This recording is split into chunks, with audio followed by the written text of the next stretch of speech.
Okay. Yes. So, good afternoon to all of you. CA Foundation की exam जारी है. I think it is okay if I speak only in Hindi and English. Okay, चलो ठीक है. So I'll speak more in Hindi and English, so it will be easy for everybody to understand. Myself, I'm Professor Anand More. Some of you have already seen my video in relation to CA Intermediate. Uh, I started my career of chartered accountancy teaching in Mumbai around 25 years ago. Thereafter, I was running my classes in Dombivli, and then for past 5 years, I am running my classes in Pune. I'm having my partnership with Ambitions Commerce Institute Private Limited, Kaustuv Atre sir, and also with Siley Madam. So this year we are now. Every year I was always conducting only one batch for CA Intermediate, that is the May batch. And this year Sally Madam told me that no, let us go for having two different batches every year. So we are starting with the second batch also. Why we conduct only one batch, or why we are interested in having small students? The logic is very simple. I am not interested in running a factory for chartered accountancy. I know that chartered accountancy is a professional course, so you are supposed to behave like a professional. It is obvious that in student life, if you are treated like a product, then obviously once you become professional, you are going to behave like a product only. But in your student life, if you are treated like a chartered accountant, then there is a greater chance that once you actually become chartered accountant, you are going to behave as per the expectation of CA Institute. I don't know whether you are reading all the newspapers properly or not, but past couple of years, Government of India is extremely interested in ensuring that the chartered accountancy profession should live up to the image of chartered accountants. There should be least number of frauds in India. Our government is expecting that our Indian economy should reach $5 trillion economy. So if that is the case, it is necessary for us to develop the confidence in the minds of international investors that our economy is robust, our compliance officers are also very perfect, and our auditing systems are up to the standards of global requirements. Those, along with CA Institute, Government of India has also instituted some extra authorities. For example, NFRA करके authority है separately करके. तो ये सब चीजें आने का कारण ये होता है कि आप लोगों के पास से एक्सपेक्टेशन है कि आपने प्रोफेशनल जैसा बिहेव करना चाहिए. तो अगर आप प्रोफेशनल जैसा बिहेव करना है तो पहले प्रोफेशनल जैसा पढ़ाई करना पड़ता है. अब पढ़ाई करते वक्त सिर्फ नहीं मैं रोट लर्निंग करते बैठूंगा, बाहर करूंगा, तो that is never going to make you a good chartered accountant. So to avoid that particular thing, it is necessary that we are going to work in a more systematic manner. तो इसके लिए हम लोग consider करते हैं कि class में कम से कम बच्चे लोग रहने चाहिए.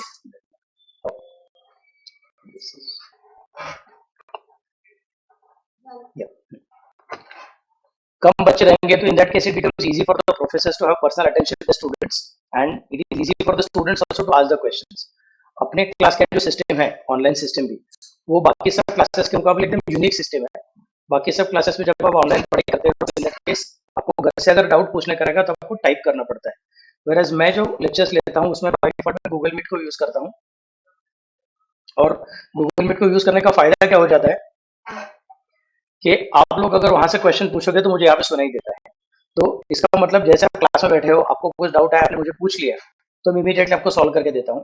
और घर पे बैठे हो तो आपको टाइप करना है. फिर अगर मैंने फोन की तरफ देखा, जनरली मैं देखता नहीं हूँ क्लास में फोन की तरफ, तो इन दैट केस क्योंकि I need to concentrate more on the students, तो फिर इन दैट केस आपका डाउट वैसे वैसे रह जाएगा, उसका कुछ मतलब नहीं है. तो फीस पूरा भरने का और बाद में डाउट आराम से सॉल्व हो जाएगा, उसका कुछ मतलब नहीं है. तो अपने क्लास का सिस्टम पूरा अलग है.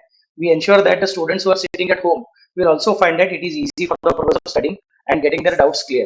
So अगर कभी किसी दिन ऐसा होगा कि बारिश ज्यादा है या फिर ट्रैफिक जाम है, कुछ और डिफिकल्टी है और आप क्लास को नहीं आ सकते, आप घर से अटेंड करना चाहते हो, तो you will never miss anything and you will never get a different experience at home.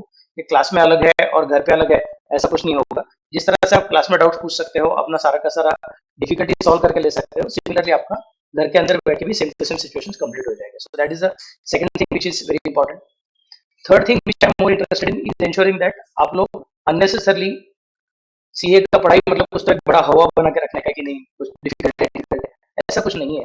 CA is not some rocket science, it's a voluminous study, it's not some extraordinary difficult study. But yes, volume काफी बड़ा है, but उस volume को अगर हम लोग ठीक से मैनेज करते हैं, अगर हम उस वॉल्यूम को अच्छी तरीके से लिंक करते हैं कि कौन सा टॉपिक के बाद में कौन सा टॉपिक चालू किया तो इजी जाएगा.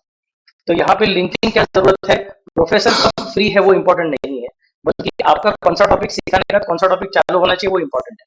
अगर वैसा किया रहेगा तो in that case it becomes easy for you to understand the interlocking of all the different subjects and interlocking of all the different topics. For example, अगर मैं कॉस्टिंग सिखाता हूँ, अगर मैं एफएम सिखाता हूँ, अगर मैं अकाउंट्स सिखाता हूँ, लॉ चालू होता है, टैक्स चालू होता है, तो उसमें आपस में बहुत सारी चीजें लिंक्ड है. जैसे कि ऑडिटिंग में कुछ टॉपिक्स रहेंगे, वो सिमिलरली एग्जैक्टली सेम टॉपिक्स आपको कॉर्पोरेट लॉ में फिर से मिलने वाले हैं।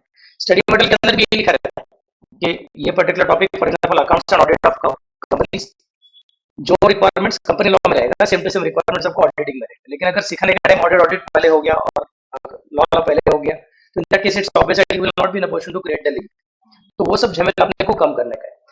Third thing which we are always interested in doing, which I have been doing for 5 years in the past, is that students का टाइम हम लोग अच्छे तरीके से मैनेज करेंगे। ज्यादा स्टूडेंट्स रखेंगे तो सिर्फ सिंपल चीज, मैंने 15 मिनट का ब्रेक दिया रहेगा, आपको बेंच के बाहर निकलने का, बाहर जाने का, वापस आने का, उसके अंदर आपका आधा घंटा चला जाएगा। सो मैं 15 मिनट बोलने के लिए ब्रेक देता हूँ और आप उसको आधा घंटा 1 घंटे में कन्वर्ट कर लेते हो, तो उसका कुछ मतलब होता नहीं है।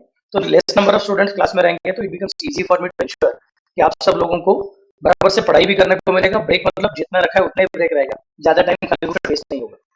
Third point which I am interested in, और fourth point I am interested in insuring is that अपने क्लास में जो लोग ज्वाइन करते हैं उनको अगर कॉलेज में कुछ रिक्वायरमेंट आता है, क्योंकि आजकल कॉलेजेस बहुत सारे ऑटोनॉमस होने चालू हो गए, तो कॉलेजेस आर इंश्योरिंग और many times making it compulsory कि आप लोगों को कॉलेज अटेंड करना पड़ेगा।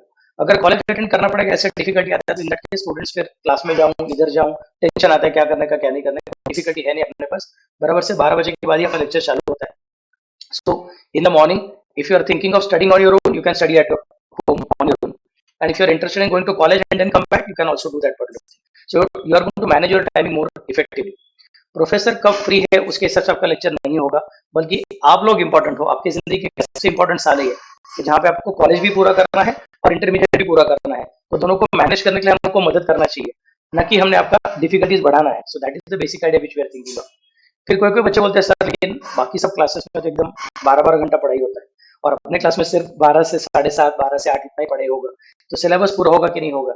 तो I always give open challenge to everybody के अपने क्लास में कितने प्रॉब्लम मैंने क्लास में सॉल्व किए हैं देखिए, और बाकी सब क्लास में कितने प्रॉब्लम क्लास में सॉल्व किए देखिए, then you will always understand that I always solve more problems in the class. How I do it? अच्छा, हाँ, okay okay, okay, yeah, I can understand. That's a normal question which is asked by the students. The reason is अपना class का जो पढ़ाई करने का तरीका है, सिखाने का तरीका है और टाइम टेबल मैनेज करने का तरीका है, वो पूरा अलग है, जिसकी वजह से ऑटोमेटिकली इजी हो जाता है। Okay, so once you will start studying with me you will understand कि सर हो जाता है, कुछ ज्यादा टेंशन नहीं। तो अगर मैं सपोज एक टॉपिक चालू करता हूँ, कॉस्ट शीट अभी टॉपिक चालू किया है, तो जब तक मेरा कॉस्ट शीट टॉपिक खत्म नहीं होगा तब तक मैं कॉस्टिंग में दूसरा टॉपिक चालू नहीं करूंगा। So it becomes easy for you to understand the topics in a very easy manner. आज अगर मैं 2.5 घंटे का लेक्चर रखता हूँ, बाद में मेरा नेक्स्ट लेक्चर सपोज आज के बाद बुधवार को रहने वाला रहेगा, तो नेक्स्ट वेडनेसडे का लेक्चर को मैं जब आऊंगा तो पहला 15 से 20 मिनट इसमें जाएगा आपको याद करवाने के लिए पिछला लेक्चर कैसे करना। ओके, तो यहाँ पे वैसा नहीं होता है, जब तक एक टॉपिक पूरा नहीं होगा तब तक नया टॉपिक चालू नहीं होगा। So it becomes easy for you to have a quick link, अच्छा पिछले प्रॉब्लम में ऐसा किया था, ये प्रॉब्लम ऐसा करना है, so that saves a lot of time of the students. Then comes the next part कि अभी हम लोग और बच्चे लोगों को डिफिकल्टी रहता है, सर हम लोग किस तरह से पूरा करेंगे पढ़ाई। हम लोग मंडे टू सैटरडे हमेशा लेक्चर्स रखेंगे, 12 से 8 के आसपास आपका लेक्चर्स रहेगा, और उसके बाद में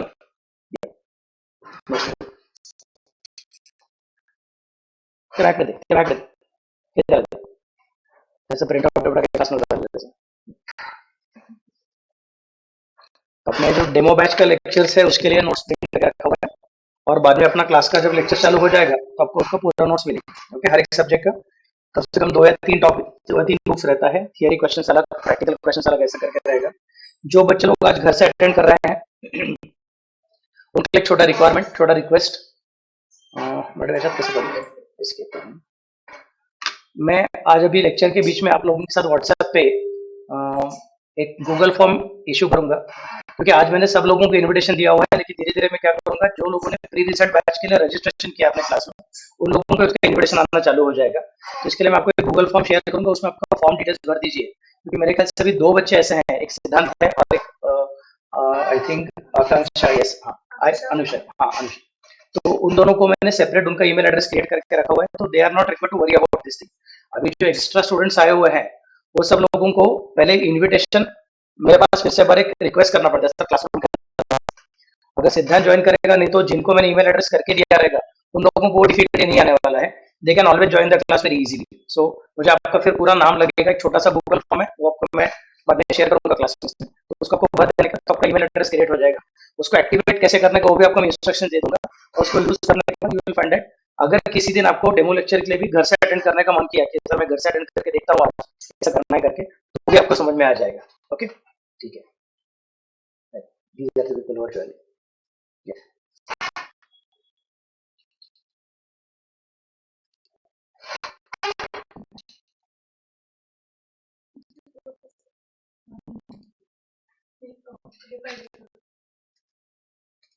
Okay. And then comes the next part. कि टाइम टेबल कैसे रहेगा, मंडे टू सैटरडे अपना टाइम टेबल रहेगा. संडे को मैं जनरली छुट्टी देता हूँ लेक्चर्स को. आपको छुट्टी नहीं रहता है, लेक्चर्स को छुट्टी होता है. आपको घर पे बैठकर उसका तभी सिखा के हो गया है उसका टेस्ट सॉल्व करने का रहेगा. और ये जो भी कुछ प्रोमिसेस मैं देता हूँ वो सब चीजें पूरी होती है. पूना में से जो बच्चे पढ़ाई करने को पूना में आते हैं, बाहर के स्टूडेंट्स जो पूना में, तो उनकी बात नहीं कर रहा. पूना में से बच्चे पूना में पढ़ाई करने को आते हैं, उनमें से कितने लोग रैंकर्स होते तो अपने क्लास में उसका रैंकर्स होते हैं. और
different way as compared to other classes, जहाँ पे अदर क्लासेस में बहुत सारे जगह पे, अरे मेरा शायद ये बंद हुआ क्या,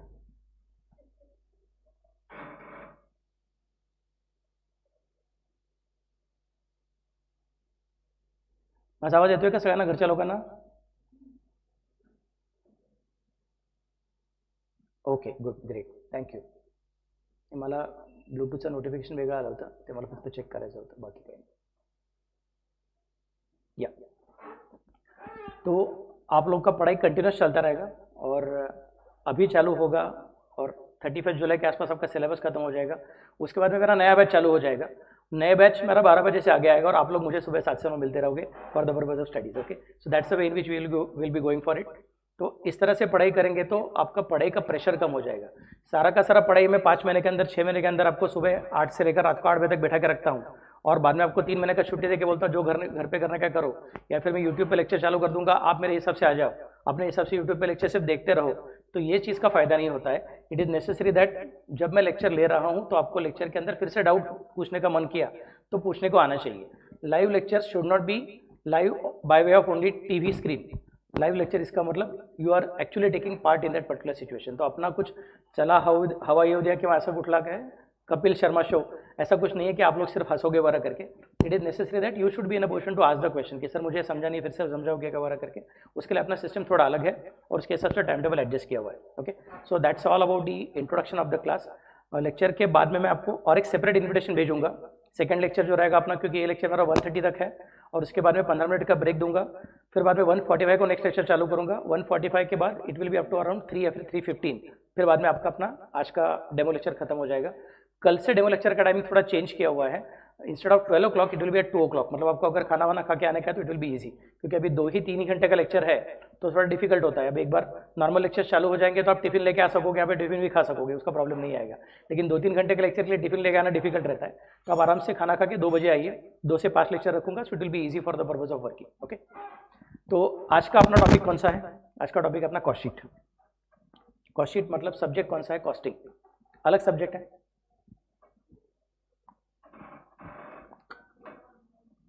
आपने इसके पहले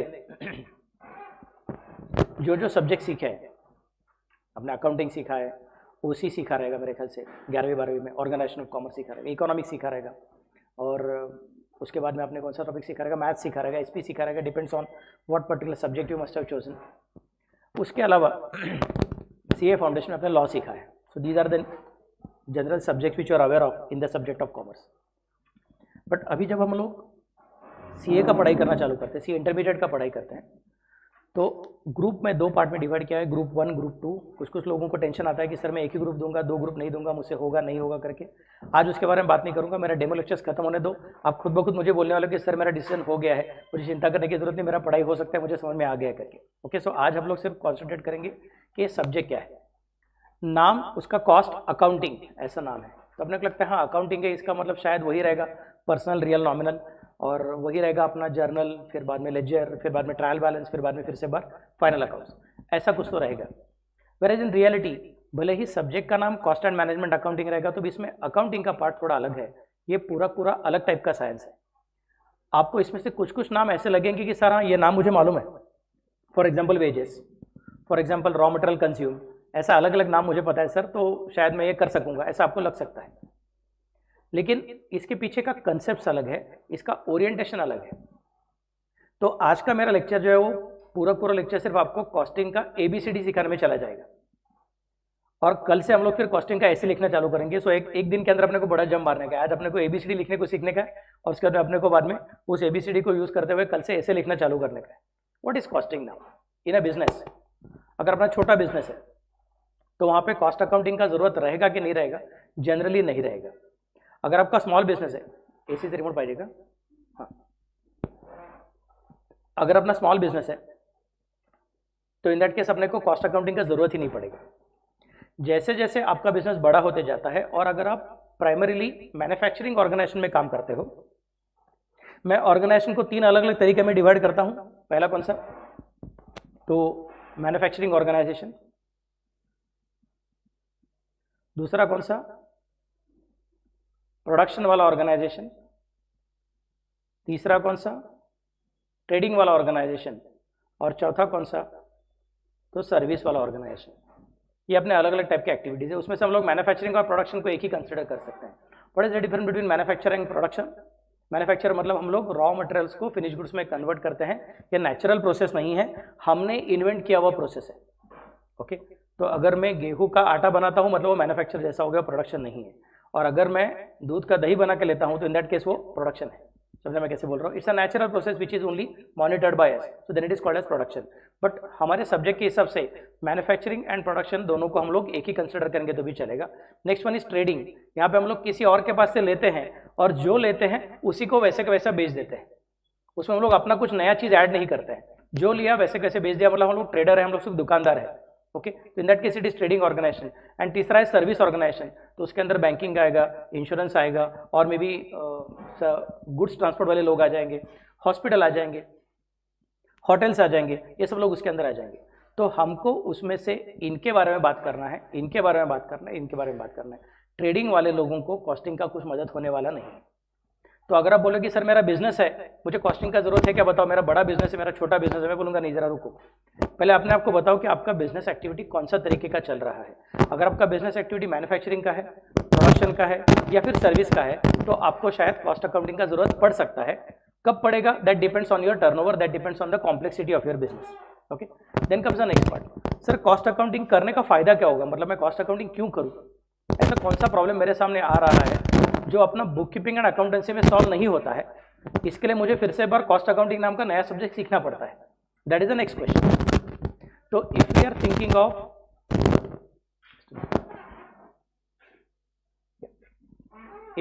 of a business which is basically interested in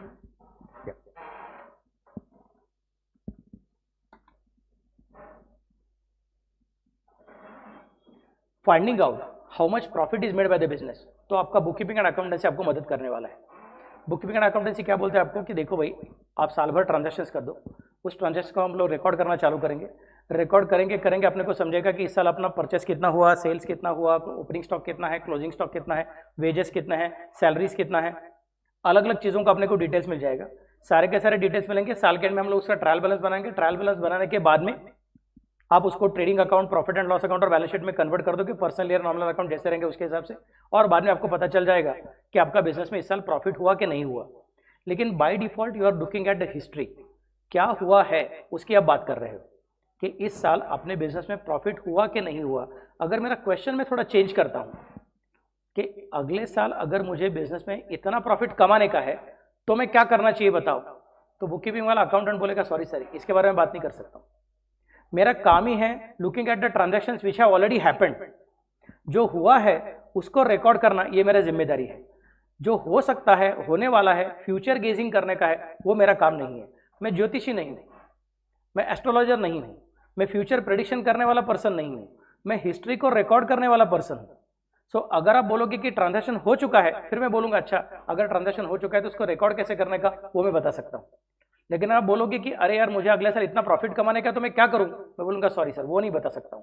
आप ऐसा कर दो, ट्रांजैक्शन पूरा कर दो, साल खत्म होने दो, बाद में आपको बता दूंगा कि आपने जो जो डिसीजंस लिया वो सब डिसीजंस का अल्टीमेटली हश्र क्या हुआ, उसका अल्टीमेटली अंजाम क्या हुआ, आपको फायदा हुआ कि नहीं हुआ, आपको मैं बाद में बता सकूंगा। तो बोलूंगा यार बहुत डेंजरस चीज है। जब मैं खुद का एक्टिविटी खुद करता हूं, जो चीज मुझे अच्छे से करने को होता है वही चीज करने को जाता हूं, तो there is no much tension. लेकिन जब मैं ऐसा कोई एक्टिविटी करता हूं जो चीजें करने के लिए मुझे लोन लेना पड़ता है, जो चीजें करने के लिए मुझे शेयर होल्डर्स के शेयर होल्डर का पैसा लेना पड़ता है, शेयर कैपिटल उठाना पड़ता है, वहां पे मुझे गारंटी देना पड़ता है कि आपको मैं इंटरेस्ट वापस कर पाऊंगा और आपका जो लोन है वो मैं इतने इतने सालों के अंदर वापस कर पाऊंगा। मुझे गारंटी देना पड़ता है कि शेयर कैपिटल के ऊपर मैं हर साल इतना डिविडेंड दे सकूंगा। तो अगर मुझे लोगों को फ्यूचर के बारे में कमिटमेंट करना है तो मुझे बिजनेस में भी तो बताना चाहिए कि मैं जो डिसीजन ले रहा हूं सचमुच में वो डिसीजंस मुझे साल के एंड में इंटरेस्ट रिपे करने के लिए, डिविडेंड पे करने के लिए, प्रिंसिपल कंपोनेंट रिपे करने के लिए मेरे पास ताकत रखेगा कि नहीं रखेगा, ये मुझे बिजनेस में बताना चाहिए। So now the needs have change. अगर सपोज मैं घर के सामने मेरे आंगन में मट्टी को मिक्स करके बाद में उसका पॉट्स बनाने वाला कुम्हार रहूंगा, पॉटर रहूंगा, तो मुझे जो बचपन से आता है वही चीज मैं कर रहा हूं। अगर सपोज मेरे पिताजी का और मेरे दादाजी का वाला कोई खेत है, वहां पे मैं काम करते जा रहा हूं, तो मुझे ज्यादा कुछ चिंता करने की जरूरत नहीं है। Mother nature is helping me for the purpose of getting the crop. मुझे सिर्फ क्या करना है, मेरे बैल को बराबर से संभालना है, मेरे हल को बराबर से संभालना है, साल में बराबर से काम करना है और बाद में भगवान का प्रार्थना करना है बाबा अच्छे से बारिश दे दो और कुछ ज्यादा कुछ डिफिकल्टी मत देना, कुछ इंसेक्ट्स और बाकी सब पेस्ट उसका प्रॉब्लम नहीं होना चाहिए। That's the only thing which I am suppose to do. तो वहां पे मुझे चिंता नहीं आती कॉस्टिंग की, क्योंकि मैं मेरे पास से पहले से जो रिसोर्सेस है उसी को यूज करके आगे काम करने का कोशिश कर रहा हूँ। अगर सपोज मैं गोल्ड स्मिथ हूँ, अगर सपोज मैं पॉटर हूँ, अगर सपोज मैं टेलर हूँ, अगर सपोज मैं आयरन स्मिथ हूँ, ब्लैक स्मिथ बोलते हैं जिसको हम लोग, जो अपना परंपरागत जो भी कुछ व्यवसाय चलते आ रहा है वही करते जाते रहेंगे, तो उनको ज्यादा प्रेशर नहीं है। लेकिन अगर मुझे लोगों का पैसा उठा के बाद में बिजनेस चालू करने का रहेगा, फिर शायद मैं खुद ब्लैक स्मिथ कभी हूं नहीं, मैं कौन हूं, जमशेदजी टाटा। और मुझे क्या करना है, मुझे आयरन ओर को प्यूरिफाई करके बाद में उसको स्टील में कन्वर्ट करके लोगों को स्टील बेचना है, तो इसके लिए मुझे बहुत सारा पैसा लगेगा। ऐसा टाइप का इंडस्ट्री जब मुझे चालू करने का है तो it is necessary that I will have to take loans from people, I have to raise share capital. फिर मुझे सब लोगों को गारंटी देना पड़ेगा और मेरे पास जो वर्कर्स रहेंगे उनको मुझे गारंटी देना पड़ेगा कि आपको मैं इतना इतना वेजेस दे सकता हूँ। तो आप अपने घर में छोटा छोटा काम करने के बजाय अपना स्किल लेके मेरे पास आ जाओ और फिर मैं आपको इस स्किल के बदले में हर महीने में इतना इतना सैलरी देने को तैयार हूँ। उनको मैं सैलरी देने का वादा पहले कर रहा हूँ, लोन वालों को मैं इंटरेस्ट देने का वादा पहले कर रहा हूँ, शेयर होल्डर्स को मैं अच्छा डिविडेंड दूंगा इसका वादा पहले कर रहा हूं। फिर ये लोग मुझे पैसा देंगे, ये लोग काम करने को आएंगे और फिर मैं काम चालू करूंगा। उसके बाद अगर मैं सेल्स कर सका और मुझे प्रॉफिट हो सका तो मैं मेरा वादा पूरा कर सकूंगा। तो this is a dangerous thing, क्योंकि अगर सपोज बाद में मैं खड्डे में चला गया तो मेरी नाक तो कट ही जाएगी और ऊपर से लोगों का पैसा डूब जाएगा। और नेक्स्ट टाइम अगर मैं कोई बिजनेस करने को जाऊंगा तो लोग मुझे पर विश्वास रखने वाले नहीं, मेरा पूरा गुडविल टार्निश हो जाएगा। ये डिफिकल्टी नहीं आना चाहिए। इसका मतलब मुझे अभी साल खत्म होने के बाद जो होगा देखा जाएगा, ये नहीं चलेगा। मुझे डिसीजन लेने के पहले ही उस डिसीजन को कैसे लेना चाहिए इसके लिए कोई ना कोई तो साइंस लगेगा। I will require a particular subject which will give me the capacity to think about what is going to happen in future. It may not predict the future perfectly. मैं ये नहीं बोल रहा हूं कि उसने मुझे एग्जैक्ट गारंटी देना चाहिए कि एग्जैक्टली ऐसे होगा कि नहीं होगा, लेकिन उसने मुझे कम से कम इतना तो बताना चाहिए कि बाबा क्या क्या हो सकता है, क्या क्या नहीं हो सकता है, what are the different possibilities, and then I will take a more rational decision, more calculated decision. So I want to concentrate basically on the future. I am not looking at the past. Okay, this is the first part. So जब मैं costing नाम के subject की बात करता हूं तो costing subject पिछले साल में क्या हुआ उसके बारे में बात कम करेगा, अगले साल में क्या होने वाला है, अगले महीने में क्या होने वाला है, अगले ट्रांजैक्शन में क्या हो सकता है उसके बारे में बात करने वाला है। तो पहला पॉइंट खत्म हो गया कि costing is not looking at the past, costing is looking at the future. Second point, financial accounting बोलता है कि जो जो ट्रांजैक्शन होते हैं सारे के सारे ट्रांजैक्शन को देखने को तैयार है। तो आपके ट्रांजैक्शन क्या रह सकते हैं? आपके ट्रांजैक्शन रह सकते हैं purchase of goods, sale of goods, wages paid, tea and breakfast paid, electricity charges paid, rent paid, depreciation of plant and machinery, office के स्टाफ का टी एंड ब्रेकफास्ट, कस्टमर के लिए हमने अगर कुछ एडवर्टाइज किया रहेगा तो एडवर्टाइजिंग का इन्फॉर्मेशन। उसके अलावा और भी कुछ चीज़ है वो भाई, कोई लोग आगे बोले सर हमारे यहाँ पे गणपति का बड़ा फेस्टिवल है, जैसा अभी क्या वो जैसा राम मंदिर का कुछ हो गया तो लोग आके बोलते सर हमको थोड़ा चंदा दे दो, डोनेशन देने का है। तो हमने उनको डोनेशन दे दिया, अकाउंटेंट बोलेगा ठीक है एंट्री करो डोनेशन अकाउंट भी टू कैश और बैंक अकाउंट। कॉस्ट अकाउंटेंट बोलेगा नहीं मेरा काम थोड़ा अलग है, मैं हिस्ट्री को रिकॉर्ड करने वाला पर्सन नहीं हूँ, मैं फ्यूचर को देखने वाला आदमी हूँ, तो मुझे सिर्फ फ्यूचर के बारे में बात करनी है, और वो भी किसके बारे में? तो फ्यूचर के वही ट्रांजैक्शंस की बात करूंगा जिसमें I am going to focus only on the cost. आप मुझे बोलोगे कि इनकम के बारे में बात करो, मैं जनरली इनकम के बारे में बात नहीं करूंगा। आप बोलोगे डिबेंचर इंटरेस्ट पे करना है, आप बोलोगे मुझे इंटरेस्ट रिसीव हो रहा है फिक्स डिपॉजिट के ऊपर का, आप बोलोगे इक्विटी डिविडेंड पे करना है, आप बोलोगे प्रेफरेंस डिविडेंड पे करना है, आप ये बोलोगे मैंने इन्वेस्टमेंट कर करके उसके और मुझे डिविडेंड मिल रहा है, मुझे रॉयल्टीज मिल रही हैं, मैंने कुछ बैड डेट्स रिटर्न ऑफ किया हुआ है, बैड डेट्स रिकवर किया हुआ है, कैश डिस्काउंट अलाउ किया हुआ है, सब चीज़ों के बारे में बात करूंगा कि नहीं करूंगा? मैं बोलूंगा नहीं सर, अब मुझे अपने आप को पहले आइडेंटिफाई करना पड़ेगा। जिस तरह से कोई एस्ट्रोलॉजर रहता है, बोलता है आपका पत्रिका देखूंगा, आपका जन्म तारीख मुझे बताओ, और आपका जन्म कहाँ पे हुआ था वो मुझे लोकेशन बताओ, और कितना बजे हुआ था वो बताओ। तो बोलता नहीं मेरा हाथ देखो ना प्लीज। बोलते सर हाथ देखने वाला अलग आदमी है, उसका साइंस अलग है, मेरा साइंस अलग है।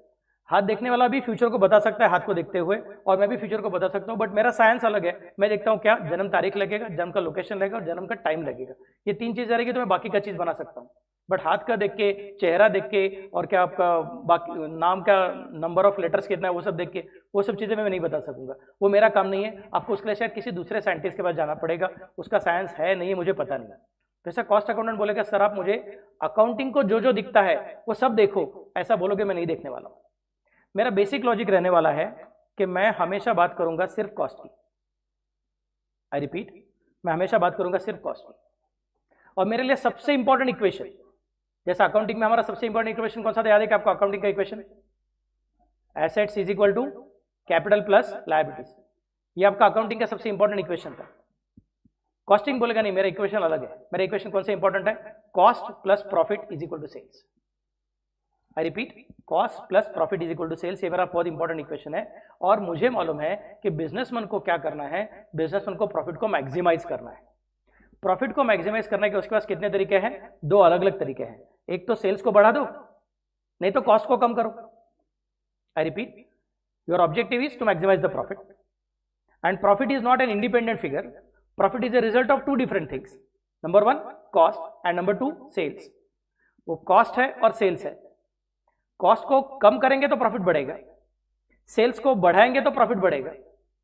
कॉस्ट अकाउंटेंट बोलेगा सेल्स को कैसे बढ़ाने का ये मेरा जिम्मेदारी नहीं है, उसके लिए आप मार्केटिंग मैनेजर के पास जाओ, उसके लिए आप सेल्स मैनेजर के पास जाओ, उनका टीम है वो लोग देखेगा कि सेल्स को कैसे बढ़ाने का। उसके बारे में मैं चिंता नहीं कर सकता हूं, वो मेरा फोकस नहीं है। मैं सिर्फ कॉस्ट के ऊपर फोकस करूंगा, और वो भी कौन सी cost? Cost which are incurred either for production और for sales. I repeat, cost which are incurred either for production और फॉर सेल्स, ये दो ही चीजों के बारे में फोकस करने वाला हूं। इसके अलावा अगर और कुछ कॉस्ट होती रहेंगी, मतलब कॉस्ट तो है लेकिन उसका और प्रोडक्शन का कुछ संबंध नहीं है, कॉस्ट तो है लेकिन उसका और सेल्स का कुछ संबंध नहीं है, तो इन दैट केस उस कॉस्ट को मैं देखने वाला नहीं हूं। I repeat, if there is a particular cost which has no bearing either on production और ऑन सेल्स, तो sorry I am not going to consider it. मेरा पूरा फोकस सिर्फ रहेगा कॉस्ट के ऊपर, वो भी कौन सा वाला? प्रोडक्शन एंड सेल्स के ऊपर वाला। आप बोलोगे सेल्स की तरफ देखो, मैं बोलूंगा सॉरी सेल्स की तरफ नहीं देखूंगा। आप बोलोगे प्रॉफिट की तरफ देखो, मैं बोलूंगा सॉरी प्रॉफिट की तरफ नहीं देखूंगा। मैं सिर्फ कॉस्ट की तरफ देखूंगा, और कॉस्ट भी कौन सा? वही cost which are either incurred on account of production और incurred on account of sales. If a particular cost is incurred neither on account of production nor on account of sales, तो costing बोलेगा मुझे दिखता नहीं है। Simple example, donation. जैसा मैंने बोला था गणपति का उत्सव है, चंदा मांगने को लोग आए, हमने चंदा दे दिया, कॉस्ट अकाउंट में बोलेगा सर मुझे दिखता नहीं है ट्रांजैक्शन, क्योंकि ये प्रोडक्शन के लिए किया नहीं है और ये सेल्स के लिए किया नहीं है। अपना जहाँ पे बिजनेस है, जहाँ पे ऑफिस है, वहाँ पे गुडविल अपना बाबा अच्छा रहना चाहिए, रेपुटेशन अच्छा रहना चाहिए, इसके लिए आप दे रहे हो, बाकी काम खत्म। तो इसका प्रोडक्शन से संबंध नहीं है, इसका सेल्स से संबंध नहीं है। अगर आपने खर्चा कर दिया इसकी वजह से आपका प्रोडक्शन बढ़ेगा कम होगा ऐसा कुछ नहीं है। आपने खर्चा कर दिया, इसके सबका सेल्स बढ़ेगा कम होगा ऐसा कुछ नहीं है, तो सॉरी डोनेशन के खर्चे को मैं कंसिडर नहीं कर सकता। बोलेंगे अच्छी बात है, चलो। तो कॉस्ट अकाउंटेंट ने दो चीजें बता दी। Number one, I am not going to look at past, I am going to look at future. Number two, in the future everything is there, sales are there, profit is there, cost is there. I am going to focus only on cost, not on sales, not on profit. Cost के अंदर में मैं क्या बोलूंगा, I am going to focus only on cost which are related either to production और to sales. Okay, then comes the next part. फिर cost accountant बोलेगा sir लेकिन ये भी याद रखना, मैंने बहुत सारी चीजों को बंद किया रहेगा तो भी मेरे पास कुछ नई नई चीजें आ सकती है जो बाकी लोगों को दिखती नहीं है।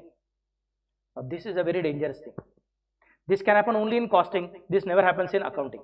इनफैक्ट अकाउंटिंग में अगर आप ऐसा करने को जाओगे तो सीए इंस्टीट्यूट से लेकर सब लोग आपको बोलेंगे गधा ऐसा नहीं करना चाहिए करके, क्योंकि सीए इंस्टीट्यूट या फिर एनएफआरए बोलोगे, कोई भी अलग अलग अकाउंटिंग रिपोर्टिंग देखोगे तो there you are always interested in reporting to the outsiders. I repeat, you are there interested in reporting to the outsiders. Cost accountant is never going to report to the outsiders by default. He is by default going to report to the insiders. Cost accountant किसकी बात करता है? Cost accountant generally management को report देता है, cost accountant share holder को report नहीं देता है। कॉस्ट अकाउंटेंट का रिपोर्ट इनकम टैक्स डिपार्टमेंट के पास जाता नहीं है, जीएसटी डिपार्टमेंट के पास जाता नहीं है, बैंकर्स के पास जाता नहीं है। कॉस्ट अकाउंटेंट का रिपोर्ट जाएगा तो किसके पास जाएगा? It will always go to the management of the company, because management wants to take a decision कि यार अपना बिजनेस किस तरह से करेंगे जिसके से अपने को प्रॉफिट होगा, प्रॉफिट नहीं होगा, वो अपने को देखने का। So the logic says that cost accountant कहेगा मैनेजमेंट को जो जरूरी है और वो भी फ्यूचर का, वो चीजों को मैं देखने वाला हूं। जो चीजों का मैनेजमेंट की जरूरत नहीं है उसको मैं कंसिडर करने वाला नहीं हूं।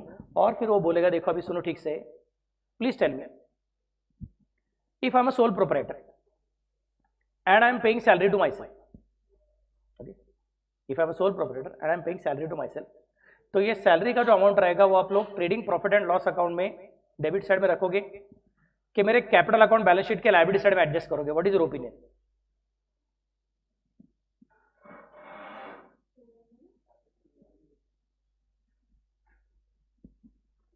Salary to proprietor, salary to proprietor और interest on capital of proprietor, ये सब ट्रांजैक्शन हम लोग करते हैं for the purpose of our own मन का तसल्ली। अगर आप इनकम टैक्स को लेके जाओगे, बोलोगे कि सर हमने प्रोप्राइटर को सैलरी दी, इनकम टैक्स बोलेगा सॉरी यार इसका कुछ मतलब नहीं। जिस तरह से मैं अगर अपने आप को कहूंगा ये मेरा फोन मेरे राइट हैंड ने मेरे लेफ्ट हैंड को बेचा हुआ है 60,000 रुपए में, बाद में मेरे लेफ्ट हैंड ने मेरे राइट हैंड को बेचा 70,000 रुपए में, तो मैंने 10,000 रुपए का प्रॉफिट कमाया हुआ है। तो लोग बोलेंगे सर इसका कुछ मतलब नहीं है, आपका राइट हैंड आपका लेफ्ट हैंड मतलब आप खुद ही हो, you can not make a profit out of your self. आपने मेरे ख्याल से फाउंडेशन में ऑलरेडी लॉ में सीखा रहेगा, इसेंशियल्स ऑफ वैलिड कॉन्ट्रैक्ट, उसमें सबसे पहला पॉइंट क्या रहता है? Minimum 2 parties, you can not make a transaction with your self. तो अगर ऐसी बात है इसका मतलब हम लोग अकाउंटिंग में कहते हैं, लॉ में लेके जाएंगे तो कहेंगे, इनकम टैक्स में लेके जाएंगे तो कहेंगे कि sorry this is not something which is okay. हाँ, अकाउंटिंग में कंसेप्ट आता है, उसका नाम है बिजनेस एंटिटी कंसेप्ट, और बिजनेस एंटिटी कंसेप्ट कैसे हम लोग एक्सेप्ट करते हैं कि वो ओनर डिफरेंट है और ओनर का बिजनेस डिफरेंट है। बट इनकम टैक्स क्या बोलेगा, कंपनी पार्टनरशिप एक्ट क्या बोलेगा, या फिर कॉन्ट्रैक्ट एक्ट क्या बोलेगा? देख भाई, प्रोप्राइटर का और प्रोप्राइटरशिप बिजनेस का आपस में कुछ भी संबंध नहीं है, they are one and sorry they are not different but they are one and same. अगर वो वन एंड सेम है तो उसका सेपरेट लीगल एंटिटी नहीं है, इसका मतलब आपको चिंता करने की जरूरत नहीं है। ये ट्रांजैक्शन आपने किया तो दिल की तसल्ली के लिए, बाबा ये 50 का 60 में बेचा, 60 का 70 में बेचा, 70 का 80 में बेचा, कितना खेलने का खेलो, but it doesn't make any sense for us, we will not recognise it as a transaction, तो उसको हम लोग इग्नोर कर देते हैं for the purpose of income tax, for the purpose of contract law. समस्या मैं कैसे बोल रहा हूँ? Because proprietorship is not considered as a separate legal entity from the proprietor. जो प्रोप्राइटर है वही प्रोप्राइटरशिप बिजनेस है, और जो प्रोप्राइटरशिप बिजनेस है वही प्रोप्राइटर है, मतलब उसके ट्रांजैक्शन को इग्नोर करना पड़ता है, आपस के ट्रांजैक्शन को। बाहर वालों के साथ ट्रांजैक्शन करेंगे तो उसको कंसिडर करने का रहता है। कॉस्टिंग बोलेगा ऐसा कुछ नहीं है, मैं इंटरनल ट्रांजैक्शंस को भी कंसिडर कर सकता हूं, जो ट्रांजैक्शन एक्चुअली नहीं हो रहे हैं और कभी होने वाले नहीं है, लेकिन फिर भी उसको मैं कंसिडर करना पॉसिबल है, because I can consider assumed transaction, notional transactions. I repeat, I can consider assumed transactions, I can consider notional transactions. This is a totally different thing as compared to accounting. Accounting बोलेगा notional को consider करना allowed ही नहीं है, जो reality है वो देखो, जो हिस्ट्री में हुआ वही लिखने का है, क्या हो सकता था वो लिखने का नहीं है, क्या हुआ है वो लिखने का रहता है। तो accounting talks about what has happened, and something which could have happened but has not happened, that is not allowed to be recorded in accounting. Cost accounting बोलेगा नहीं मुझे नोशनल को भी रिकॉर्ड करना पॉसिबल है. सर नोशनल को record करना possible है मतलब क्या है? Let's take an example. Suppose अपना आप महात्मा फुले मंडी के पास जाओगे तो वहाँ से बाहर आने के टाइम वो विश्राम बाग वाड़ा जो है वहाँ पे आप देखोगे तो देसाई बंधु आंबे वाले करके उनका एक बड़ा दुकान है, शायद आपको पता रहेगा. अब देसाई बंधु आंबे वाले का शायद वो दुकान पुरखों का दुकान रहेगा, उनके पिताजी ने परचेस किया रहेगा, दादाजी ने परचेस किया रहेगा. I don't know when it was purchase, maybe 2 generations back that shop was purchase. So at present the brothers who are working there they are not required to pay any rent because it's an owned shop. They are not required to pay any rent. समझ मैं कैसे बोल रहा हूँ? शायद उनका कोंकण से वहाँ पे से मैंगोज यहाँ पे लेके आने के लिए टेम्पोज रहेंगे और वो टेम्पोज भी उनके खुद के रहेंगे. So they are not required to pay rent for transportation of tempos. उनको सिर्फ क्या पेट्रोल का खर्चा करने का रहेगा, उनको शायद ड्राइवर का खर्चा करने का रहेगा और वो टेम्पो को मेंटेन करने का, रिपेयर एंड मेंटेनेंस का खर्चा करने का रहेगा, बट रेंट पे करने की जरूरत नहीं. लेकिन अगर सपोज मैं उनका कॉस्ट अकाउंटिंग के हिसाब से विचार करूंगा तो मैं कहूंगा नहीं नहीं वो रेंट भले ही पे नहीं करते रहेंगे, उनको रेंट पे करने का जिम्मेदारी भी नहीं रहेगा, तो भी जब मैं कॉस्ट शीट बनाऊंगा तो मैं कंसिडर करूंगा अच्छा wages paid to the workers plus cost of mangoes which are purchased plus rent of the shop plus the rent which would have been paid for the purpose of bringing the mangoes from Konkan area to Pune. Notional rent, notional carriage, ये सब चीजें consider करने का है. बोलेगा sir इसका क्या फायदा है? नोशनल को क्यों कंसिडर करने का है? क्योंकि याद रखो हमारा ऑब्जेक्टिव क्या है? हमारा ऑब्जेक्टिव है इंक्रीज इन प्रॉफिट. प्रॉफिट को अगर इंक्रीज करने का तो मुझे क्या करना पड़ेगा? एक तो सेल्स को बढ़ाना पड़ेगा, नहीं तो कॉस्ट को कंट्रोल करना पड़ेगा. कॉस्ट को कंट्रोल करने का तो सर कॉस्ट को कम करो बस, बाकी कुछ नहीं. मैं बोलूंगा अरे राजा कम करो, लेकिन अभी उल्टा सिचुएशन कंसिडर करते हैं. अब देसाई बंधु आंबे वाले काफी अच्छे हैं, there is no problem, we are wishing well for them, we don't want their business to have a suffering at all. उनका बिजनेस अच्छा चलने दो, I am very happy for them. But let us consider another एक notional दुकान ऐसा कोई कि जिनका भी सेम वैसा वैसा बिजनेस है, उनका भी पिताजी ने परचेस किया दुकान है, उनको किसी को रेंट देने की जरूरत नहीं है. सपोज उनके बिजनेस में सेटबैक आ गया, उनको वो दुकान छोड़ना पड़ा, लेकिन उन्होंने बिजनेस बंद नहीं किया तो उनको अभी दूसरा दुकान लेना पड़ा. दूसरे दुकान को उनको रेंट पे करना पड़ेगा. अगर वो जो अपना मैंगो का प्राइस डिसाइड करते हैं तब उन्होंने रेंट को कंसिडर नहीं किया रहेगा, क्योंकि अपने को रेंट पे करने की जरूरत नहीं है, मार्केटिंग मुकाबले अपना खर्चा कम है, तो they are charging lower price. What will happen if tomorrow they are required to pay rent on account of any reason, then they will find that it is difficult for the purpose of maintaining the same selling price at which they were offering the goods to the customers in the past. मैं बोलूँगा फिर ठीक है, अभी भले ही हम लोग rent पे नहीं करते रहेंगे, वो अपना एक बेसिक बेनिफिट है. जब अपने को पुरखों का जायदाद मिल गया था उसके लिए अपने को रेंट पे करना ही पड़ता है. लेकिन जब हम लोग अपना खुद का सेलिंग प्राइस डिसाइड करने को जाएंगे तो हम लोग अपने कौन से कॉस्ट को कंसिडर करेंगे? जो कॉस्ट अपने को पे करनी पड़ती है वो तो कर ही लेंगे, और जो कॉस्ट अपने को पे नहीं करनी पड़ती है लेकिन शायद अगर कल पे करनी पड़ी तो उसको भी कंसिडर करके रखेंगे. अनदर एग्जांपल, मुझे डिसाइड करने का था कि अपने क्लास का CN इंटर नवंबर 24 का जो बैच है उसका फीस कितना रखने का. That was a question which I was having in my mind. तो मैंने मेरे कॉस्ट अकाउंटेंट को बोला देख मुझे बता कि मैं फीस कितना चार्ज करने का बता दे. बोलते सर ठीक है पहले क्या करो नोट्स का खर्चा निकालो. मैं बोला हाँ नोट्स का कॉस्ट मिल गया. सर अभी दूसरा आपका रेंट का खर्चा कितना का देखो. मैं बोला अच्छा रेंट का खर्चा आ गया. चलो सर इलेक्ट्रिसिटी चार्ज. बोला ठीक है इलेक्ट्रिसिटी चार्जेस ऐड कर दो. सो नोट्स का खर्चा ले लिया, रेंट ले लिया, इलेक्ट्रिसिटी चार्जेस ले लिया. सर आपके प्रोफेसर का खर्चा देखो. मैं बोला हाँ देख 4 सब्जेक्ट तो मैं ही सिखाने वाला हूँ और बाकी के सब्जेक्ट बाकी प्रोफेसर, तो उनका इतना खर्चा आएगा. तो नंबर 1 रेंट, नंबर 2 नोट्स का खर्चा, number 3 electricity charges, number 4 4 subject छोड़ के बाकी के जो सब्जेक्ट्स है उनके प्रोफेसर का रेम्यूनरेशन, इतना ऐड कर दिया. ये हो गई मेरी total cost plus add profit is equal to my sales. समझो मैं कैसे बोल रहा हूँ? तो ऑब्वियसली बाकी सब क्लासेस के मुकाबले मेरा फीस एकदम कम हो गया, क्योंकि बाकी सब क्लास में 6 सब्जेक्ट के लिए 6 प्रोफेसर रहते हैं. तो इन दैट केस ऑटोमेटिकली उनको हर एक प्रोफेसर को सैलरी देना पड़ता है. तो बाकी सब क्लासेस क्या कंसिडर करते हैं? नोट्स का खर्चा, रेंट का खर्चा, इलेक्ट्रिसिटी का खर्चा, 6 प्रोफेसर का 6 सैलरीज, टोटल कॉस्ट के ऊपर प्रॉफिट, मतलब अपना फीस इतना रहना चाहिए. मैं बोलता हूँ अरे हाँ अपना क्या है नोट्स का खर्चा, इलेक्ट्रिसिटी का खर्चा, रेंट का खर्चा और 3 सब्जेक्ट या फिर 3.5 सब्जेक्ट या फिर क्या 2.5 सब्जेक्ट उसके प्रोफेसर का सैलरी. मेरा सैलरी काउंट करने का जरूरत नहीं है. Add profit is equal to मेरा फीस, काम खत्म. सो मेरा फीस कम दिखेगा, बच्चा लोग फटाफट से आ जाएंगे. सपोज गॉड फॉरबिड ऐसा नहीं होना चाहिए, बट कभी कभी कुछ गड़बड़ हो गया, मेरा तबीयत खराब हो गया, डॉक्टर ने बोला सर 1 महीना अभी आपको पूरा बेड रेस्ट लेने का है कंपलसरी, वेरी बैड सिचुएशन. अब मैं क्या करूंगा, बच्चों को ऐसा बोलूंगा 1 महीना जरा बेड रेस्ट लेता हूं, आपका सिलेबस बाद में पूरा करता हूं। That's not going to happen. तो इसका मतलब मुझे क्या करना पड़ेगा, किसी प्रोफेसर को हायर करना पड़ेगा। सर अच्छे प्रोफेसर आप प्लीज मेरे बच्चों का इतना सिलेबस पूरा करके दो। प्रोफेसर आएगा, सिलेबस पूरा करके जाएगा, वो फ्री में करेगा कि पैसा मांगेगा?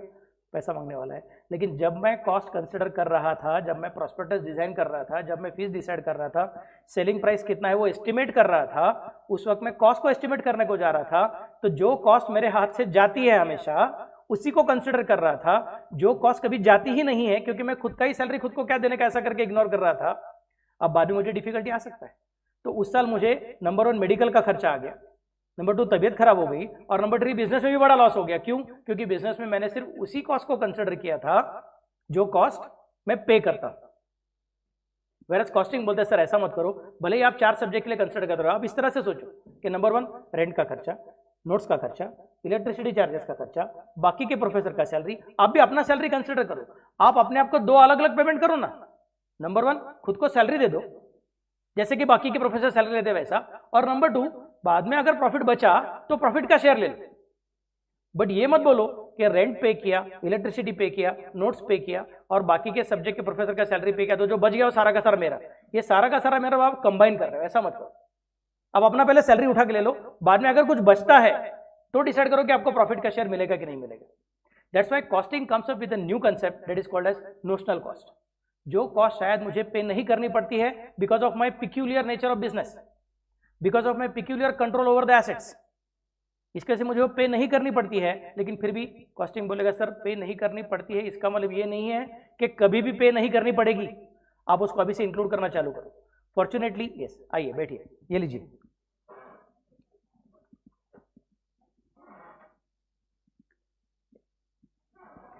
तो बाद में कभी पे करनी पड़ी तो उसके लिए पहले से इंट्रोड्यूस करके रखो। That's a simple thing to be considered. तो अभी मैंने आपको क्या क्या बताया। पहला पॉइंट क्या सिखाया मैंने आप लोगों को कि costing looks at what, future. दूसरा पॉइंट क्या बोला मैंने आपको, costing looks at only costs, it doesn't look at sales, it doesn't look at profit, it always looks only at cost. That too कौन सा cost, cost which are related either for production और for sales. Production से related नहीं है, sales से related नहीं है, तो ऐसे कॉस्ट को कॉस्टिंग कंसिडर करने वाला नहीं है। तीसरा चीज मैंने क्या सीखा आप लोगों को अभी, costing considers even notional cost, national नहीं है बाबा लोग, नोशनल। नोशनल मतलब अज्यूम, जो खर्चा अभी है नहीं लेकिन शायद करना पड़ सकता है, उसको भी कॉस्टिंग कवर कर देता है। क्लियर? सो ये 3 चीजें आ गई। Then comes the next part कि कॉस्टिंग बोलेगा सर अब मैंने मेरा बाउंड्री डिसाइड करके रखा, मैं हाथ की रेखाओं को देखने वाला नहीं हूं, मैं सिर्फ जन्म तारीख को देखने वाला हूं, मैं सिर्फ जन्म के लोकेशन को देखने वाला हूं और जन्म के टाइम को देखने वाला हूं, समय को देखने वाला हूं। अब इसके अंदर मैं किस तरह से खेलूंगा, मेरा ऑब्जेक्टिव क्या है फिर। अभी सपोज कोई ज्योतिषी है, उस ज्योतिषी को अगर हम अपना पत्रिका दिखाते हैं तो उसको दिखता है कि भाई इसका लाइफ में सपोज मेरा उसके ऊपर कितना विश्वास है बात छोड़ दो, आपका कितना विश्वास है बात छोड़ दो, बट उसको शायद दिखता रहेगा कि यार इसका लाइफ में ये सो एंड सो टाइम को मरने वाला है सपोज। अभी कितना सच होगा सच नहीं होगा छोड़ दो, but then there are certain expectations from the, वो अच्छा आप ये तारीख को मरने वाले हो, डायरेक्टली बता देगा तो चलेगा कि नहीं चलेगा, नहीं चलेगा। It is necessary for us to understand exactly what is the objective with which is looking that particular horoscope. वैसे ही हम लोग अभी एक कॉस्ट के बारे में पढ़ाई करने वाले हैं, तो अपना ऑब्जेक्टिव क्या डिफाइन करना पड़ेगा। चलो हम इसको देखेंगे उसको नहीं देखेंगे, यहां तक समझ में आ गया, अच्छी बात है। बट क्वेश्चन ऐसा है कि हम जिसको देखेंगे उसको देख के अपने को क्या समझ में आने वाला है, हम मैनेजमेंट को किस तरीके से आंसर देने वाले हैं, हमारे ऑब्जेक्टिव्स क्या रहने वाले हैं। तो हम कॉस्ट को नंबर 1 एस्टिमेट करने को सीखेंगे, नंबर 2 कॉस्ट को कंट्रोल करने को सीखेंगे, एंड नंबर 3 हम लोग कॉस्ट को रिड्यूस करने को सीखेंगे। मैंने 3 अलग अलग ऑब्जेक्टिव सिखा दिया आप लोगों को। नंबर 1 कौन सा, कॉस्ट एस्टिमेशन, नंबर 2 कौन सा, कॉस्ट कंट्रोल, और नंबर 3 कौन सा, कॉस्ट रिडक्शन। तो now we have created the boundary, बाबा ये हमारा गेम है। तो the moment you are clear with the game then you can create the rules and then you can play it properly. अगर आपको गेम का rules ही पता नहीं है तो आप खेल नहीं सकोगे। फुटबॉल है तो वहां पे तुम जो बोलोगे सर मैं बैट लेके उतरता हूँ, बोलूंगा नहीं यार यहाँ पे बैट लेके नहीं उतरने का, इसका रूल अलग है। फुटबॉल के ग्राउंड में तुम क्रिकेट खेलने को रहोगे नहीं चलेगा, और क्रिकेट ग्राउंड में फुटबॉल खेलने को रहोगे नहीं चलेगा। वैसे पहले अपने को अपना गेम का रूल्स क्या समझ में करना चाहिए। तो हमने डिसाइड किया number 1 we will not look at sales, we will accept that profit maximisation is the objective. Profit maximisation के लिए सेल्स को बढ़ाना जिम्मेदारी है, लेकिन वो मार्केटिंग डिपार्टमेंट का है, हमारा नहीं है। कॉस्ट रिडक्शन का जिम्मेदारी है वो किसी ना किसी के ऊपर है, वो हम लोग उठाने वाले हैं।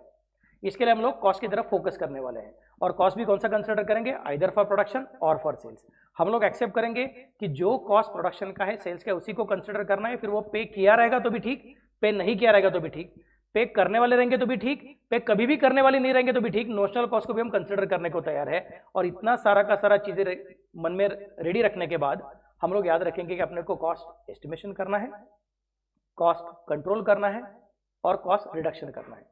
तो इसके आगे जितने भी टॉपिक्स है कॉस्टिंग में, सब जगह पे अपने को पहला क्वेश्चन रहेगा, सर ये टॉपिक क्यों सीख रहे हैं, एस्टिमेट करने को सीख रहे हैं कि कंट्रोल करने को सीख रहे हैं कि रिड्यूस करने को सीख रहे हैं। Once you know the objective then it will be easy for the purpose of understanding those topics. तो आज का जो मेरा टॉपिक है उसका नाम है कॉस्ट शीट। और cost sheet is basically for cost estimation. इसमें कॉस्ट कंट्रोल का ज्यादा कुछ टेंशन नहीं है, कॉस्ट रिडक्शन का तो टेंशन है ही नहीं, बिल्कुल भी नहीं। We are basically focusing on only estimating the cost. Situation क्या है, अभी आपने देखा, आप क्लास को आए तभी यहाँ पे एक आदमी वो बेंचेस को कुशन के लिए कवर लगा रहा था। वो मेरे ख्याल से साइली मैडम के क्लास का स्पेशलिटी है, ये एक ही क्लास है जहाँ पे आपको शायद बेंचेस को कुशन मिलते हैं अच्छे से करके। ओके, तो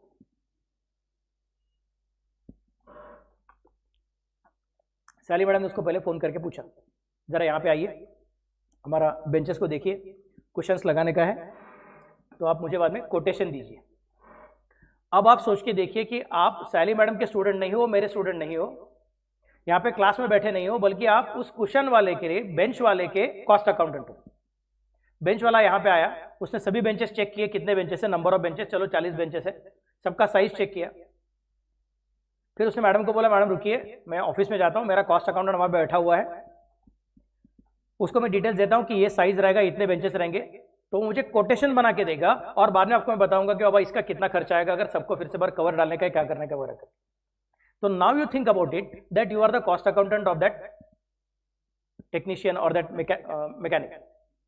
वो आके यहाँ पे सिर्फ क्या करने वाला है, मेजरमेंट लेके जाएगा, आपके पास देगा, बोलेगा देखो अभी ऐसा ऐसा काम करने का है, बोल इसके लिए कितना प्राइस लगाऊं, what should be the quotation. तो तुम क्या बोलोगे, अरे इसके लिए कितना मटेरियल लगेगा मुझे सोचना पड़ेगा, साइज क्या है, चलो मटेरियल देखा, कितना नंबर है, साइज क्या देख लिया, बराबर। सेकंड, मटेरियल का क्वालिटी क्या रहना चाहिए, अगर तो मटेरियल का क्वालिटी खराब रहेगा, 2 दिन के लिए बच्चा लोग बैठा और वो क्वेश्चन पूरा पूरा दब गया, तो बच्चा लोग बाद में बोलेगा क्या क्वेश्चन रखा कर, कुछ मतलब नहीं। तो अच्छा क्वालिटी का फोम चाहिए वहाँ पे अपने को। तो in that case sir size क्या है, क्वांटिटी क्या है, क्वालिटी क्या चाहिए, फिर उसके लिए कौन सा टाइप का रॉ मटेरियल लगेगा, वो रॉ मटेरियल के कितने अलग अलग वेंडर्स है, वो अपने को क्या क्या प्राइस लगा सकते हैं, उसमें से किसके पास से लेने का है, कौन सा टाइप का वर्कर्स लगेगा ये पूरा काम करने के लिए, स्किल्ड वर्कर्स लगेंगे, सेमी स्किल्ड लगेंगे, अनस्किल्ड रहेगा तो भी चलेगा, किसी को भी लेके जाएंगे तो भी चलेगा क्या, फिर उसको कितना घंटे का काम करना पड़ेगा, इतने घंटे के लिए वो अपने को कितना चार्ज करेगा, तो हमको सैलरी वालों को कितना चार्ज लगाना पड़ेगा। उसके अलावा सिर्फ मटेरियल और सिर्फ लेबर और सिर्फ प्रॉफिट, ये 3 चीजों को लेके बैठोगे तो कॉस्ट अकाउंटेंट जो है बना के दे रहा है उसका सैलरी कौन वसूल करेगा, उसका भी सैलरी सैलरी मैडम ने देना चाहिए। कॉस्ट अकाउंटेंट जहां पे बैठा है वो ऑफिस, उस ऑफिस का रेंट, उस ऑफिस के इलेक्ट्रिसिटी चार्जेस, वो भी थोड़ा सैलरी मैडम ने पे करना चाहिए। मतलब कितना कितना खर्चा ऐड करने का वो सोचना पड़ेगा। फिर उस दुकानदार ने, वो जो टेक्नीशियन था, कॉन्ट्रैक्टर था, उसने बोला सैलरी मैडम को, मैडम देखो आपके लिए इतना मटेरियल लगेगा, आपके लिए इतना लेबर लगेगा, और मेरा जो ऑफिस का रेंट है 12 महीने का वो इतना है। तो अब 12 महीने का मेरा ऑफिस का रेंट, 12 महीने के मेरे कॉस्ट अकाउंटेंट का सैलरी और 12 महीने का मेरा ऑफिस का इलेक्ट्रिसिटी चार्जेस प्लस आपके लिए लगने वाला मटेरियल प्लस आपके लिए लगने वाला लेबर, इसका सबका मिला के टोटल अमाउंट आएगा। इसमें मेरा प्रॉफिट ऐड कर दो, ये मेरा कोटेशन है। यू टेल मी, ये कोटेशन बराबर है कि गलत है? फिर से एक बार बोलता हूं मैं, पहले कौन बोला मैंने, मैडम के लिए लगने वाला मटेरियल, लेबर और 12 महीने का ऑफिस रेंट, 12 महीने का इलेक्ट्रिसिटी चार्जेस, 12 महीने का employ salary is equal to total add to that profit is equal to sales. ये कोटेशन बराबर है कि बराबर नहीं है? आपको क्या लगता है, इसमें कुछ गलती है कि गलती नहीं है? क्या गलती है?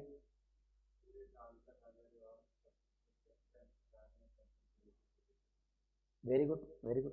घर के बच्चे कोई बता सकेगा मुझे, what is the problem which you are looking at it?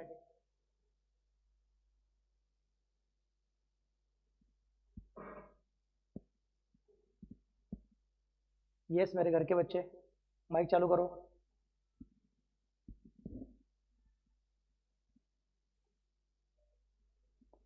मतलब रेंट का जो भी कुछ अमाउंट रहेगा मैं सैलरी मैडम कैसे वसूल नहीं करना चाहिए, ऐसा लगता है तुझे? ओके, ठीक है। Anything else? Anybody else?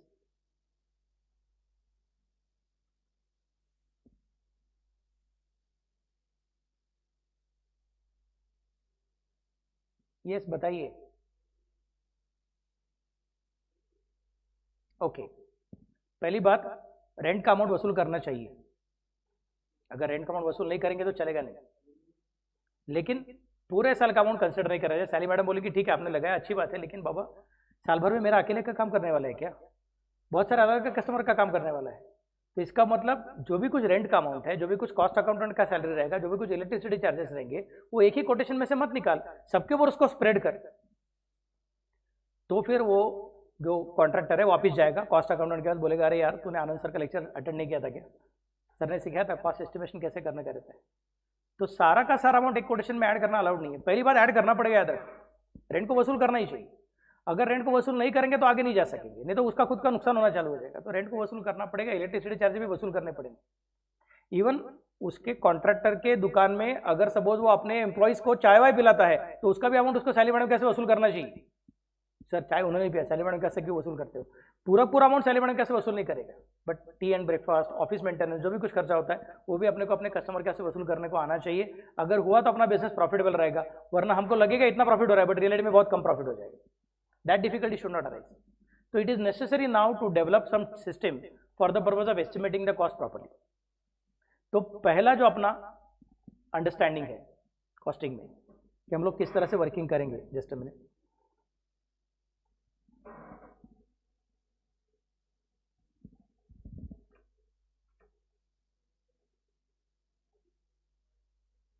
Yes, तो जब हम लोग कॉस्ट शीट की बात करते हैं तो we are going to consider that अगर कॉस्ट को ठीक से समझ के लेने का है तो उसको क्या करना पड़ेगा, कॉस्ट को पहले क्लासीफाई करना पड़ेगा। Now this is a very unique system which is develop by westerners. किसी भी चीज़ का पढ़ाई करना क्या है तो उसको अलग अलग पहलुओं से, अलग अलग एंगल से उसको स्टडी करने का। जब तक वो नहीं होगा तब तक अपने को उसका पूरा अंदाज नहीं आएगा कि वो किस तरह से काम करता है, और हम उसको अच्छे से प्रेडिक्ट नहीं कर पाएंगे, क्योंकि अपने को प्रेडिक्शन करना है, फ्यूचर का प्रेडिक्शन करना है। तो that's why we are considering, let us classify the cost into different categories. अगर अपने को कॉस्ट शीट बनाना है तो कॉस्ट शीट में कुछ भी कैसे भी लिख दिया तो नहीं चलेगा। It is necessary that developed be some order for the purpose of writing. तो ऑर्डर करने के लिए हम क्या करेंगे, सबसे पहले क्लासिफिकेशन ऑफ कॉस्ट करेंगे। और क्लासिफिकेशन ऑफ कॉस्ट करने के लिए अपने पास कितने ऑप्शंस हैं? Number 1 on the basis of nature, number 2 on the basis of function, and number 3 on the basis of behaviour. आप ठीक से सुनिएगा, कंफ्यूज मत होना। पहला पॉइंट कि कॉस्ट उतने ही है, लेकिन उसको हम 3 अलग अलग तरीके से क्लासीफाई कर रहे हैं। A simple example to understand कि अगर मैं ऐसा क्लासीफाई करता हूं कि अपने क्लास में जो स्टूडेंट्स है वो स्टूडेंट्स को मैं अलग अलग कैटेगरी के हिसाब से डिवाइड कर सकता हूं। Number 1 students on the basis of gender, तो मेल कितने हैं, फीमेल कितने हैं। सपोज मुझे समझ में आता है अपने क्लास में सब मिला के 30 बच्चा लोग हैं, बोलूंगा उसमें से लेटर से 10 बॉयज है और 20 गर्ल्स है, और फिर उल्टा भी रह सकता है, डिपेंड्स। तो मेल फीमेल क्लासिफिकेशन हो गया। नेक्स्ट, फिर मैंने डिसाइड किया late us classify the students on the basis of their college. कितने लोग बीएमसीसी के हैं, कितने लोग सिम्बोसिस के हैं, कितने लोग केएचएस के, गरवारे के, एसपी के, मॉडर्न के, ऐसे अलग अलग स्टूडेंट्स हैं। तो मुझे समझ में आया कि सिम्बोसिस के अपने पास 5 बच्चे लोग हैं, बीएमसीसी के अपने पास 10 बच्चे लोग हैं, एसपी के अपने पास 2 बच्चे लोग हैं, केएचएस के अपने पास 6 बच्चे लोग हैं। ऐसा वो जो 30 स्टूडेंट अपने पास थे मेल एंड फीमेल, उसको अब मैं कॉलेज के हिसाब से क्लासीफाई कर रहा हूं। समझ रहा मैं कैसे बोल रहा हूं? तो नाउ डोंट थिंक दैट अपने पास 60 बच्चे लोग हो गए। Sir 10 boys and 20 girls and 6 students from BMCC and 5 students from Symbiosis and 2 students from SP। तो बोलूंगा अरे यार ऐसा थोड़ी करता है, वही बच्चे लोग थे ना, जो मेल एंड फीमेल है वही यहाँ पे आने वाले हैं। So number of students are not going to increase, but we are just changing our angle, our perspective, the feature which we are looking at. Earlier we are looking at the feature of gender, now we are looking at the feature of their college. Next, फिर बोलूंगा sir अभी मैं उनको divide करता हूँ on the basis of their 12th standard percentage. तो more then 90% वाले कितने हैं, लेस देन 90 मोर देन 85 वाले कितने हैं, लेस देन 85 मोर देन 80 वाले कितने हैं, एंड लेस देन 80 वाले कितने हैं। तो उसके अंदर भी मेल फीमेल भी रहने वाले हैं और एसपी के भी रहेंगे, बीएमसीसी के भी रहेंगे, सिम्बोसिस के भी रहेंगे, केएचएस के भी रहेंगे और किसी और कॉलेज के भी रहेंगे। सो मैं सिर्फ क्या कर रहा हूं, एक एंगल फीचर चेंज कर रहा हूं कि कौन से फीचर के हिसाब से मैं उसको क्लासीफाई कर रहा हूं। फिर मैं कंसिडर कर सकता हूं नहीं sir I want to classify them on the basis of their height, तो कितने लोग 5 फीट से नीचे है, 5 फीट से ऊपर है, 6 फीट से ऊपर है, और ऐसा कुछ अलग अलग क्लासिफिकेशन कर सकता हूं। मैं ये भी कंसिडर कर सकता हूं कि कितने स्टूडेंट्स यहाँ पे हॉस्टल में रहने को आते हैं और कितने स्टूडेंट्स यहाँ पे पुणे में ही रहते हैं ऑलरेडी, तो उसके हिसाब से क्लासीफाई कर सकता हूँ। मैं ये भी कंसिडर कर सकता हूँ कि कितने स्टूडेंट्स ऐसे कि जो कॉलेज के साथ साथ सीए कर रहे हैं और कॉलेज के बिना सीए कर रहे हैं। बोलूँगा सर आप अलग अलग तरीके से क्लासीफाई कर सकते हो, उसमें से कौन सा क्लासिफिकेशन आपके लिए काफी जरूरी है, इंपॉर्टेंट है, वो सबसे पहले देखो। मैं तो ये भी कंसिडर कर सकता हूँ कि कितने स्टूडेंट्स की आंखें काली है और कितनों की आंखें भूरी है, ब्राउन है, कितनों की आंखें नीली है, वो भी क्लासिफिकेशन कर सकता हूँ। बट उसमें से मुझे क्लास के लिए क्या जरूरी है, मैं बोल सकता हूँ देखो सर उनका कॉलेज कौन सा है वो आपके लिए जरूरी है, क्योंकि उनका कॉलेज का एग्जाम रहेगा तो अपने को उसके हिसाब से बीच में थोड़ा एडजस्ट करके देना पड़ेगा। सेकंड, वो कहाँ पर रहते हैं वो जरूरी है, हॉस्टल में रहते हैं कि घर पे रहते हैं कि क्या वगैरह करके, कितने दूर रहते हैं वो अपने लिए इंपॉर्टेंट है। कोई बाउजन का बच्चा रहेगा, पिंपरी चिंचवड़ का बच्चा रहेगा, तो मैं बहुत जल्दी क्लास बुलाऊंगा, बहुत लेट तक क्लास रखूंगा, तो बच्चे लोग बोलेंगे सर हमको नहीं हो रहा है।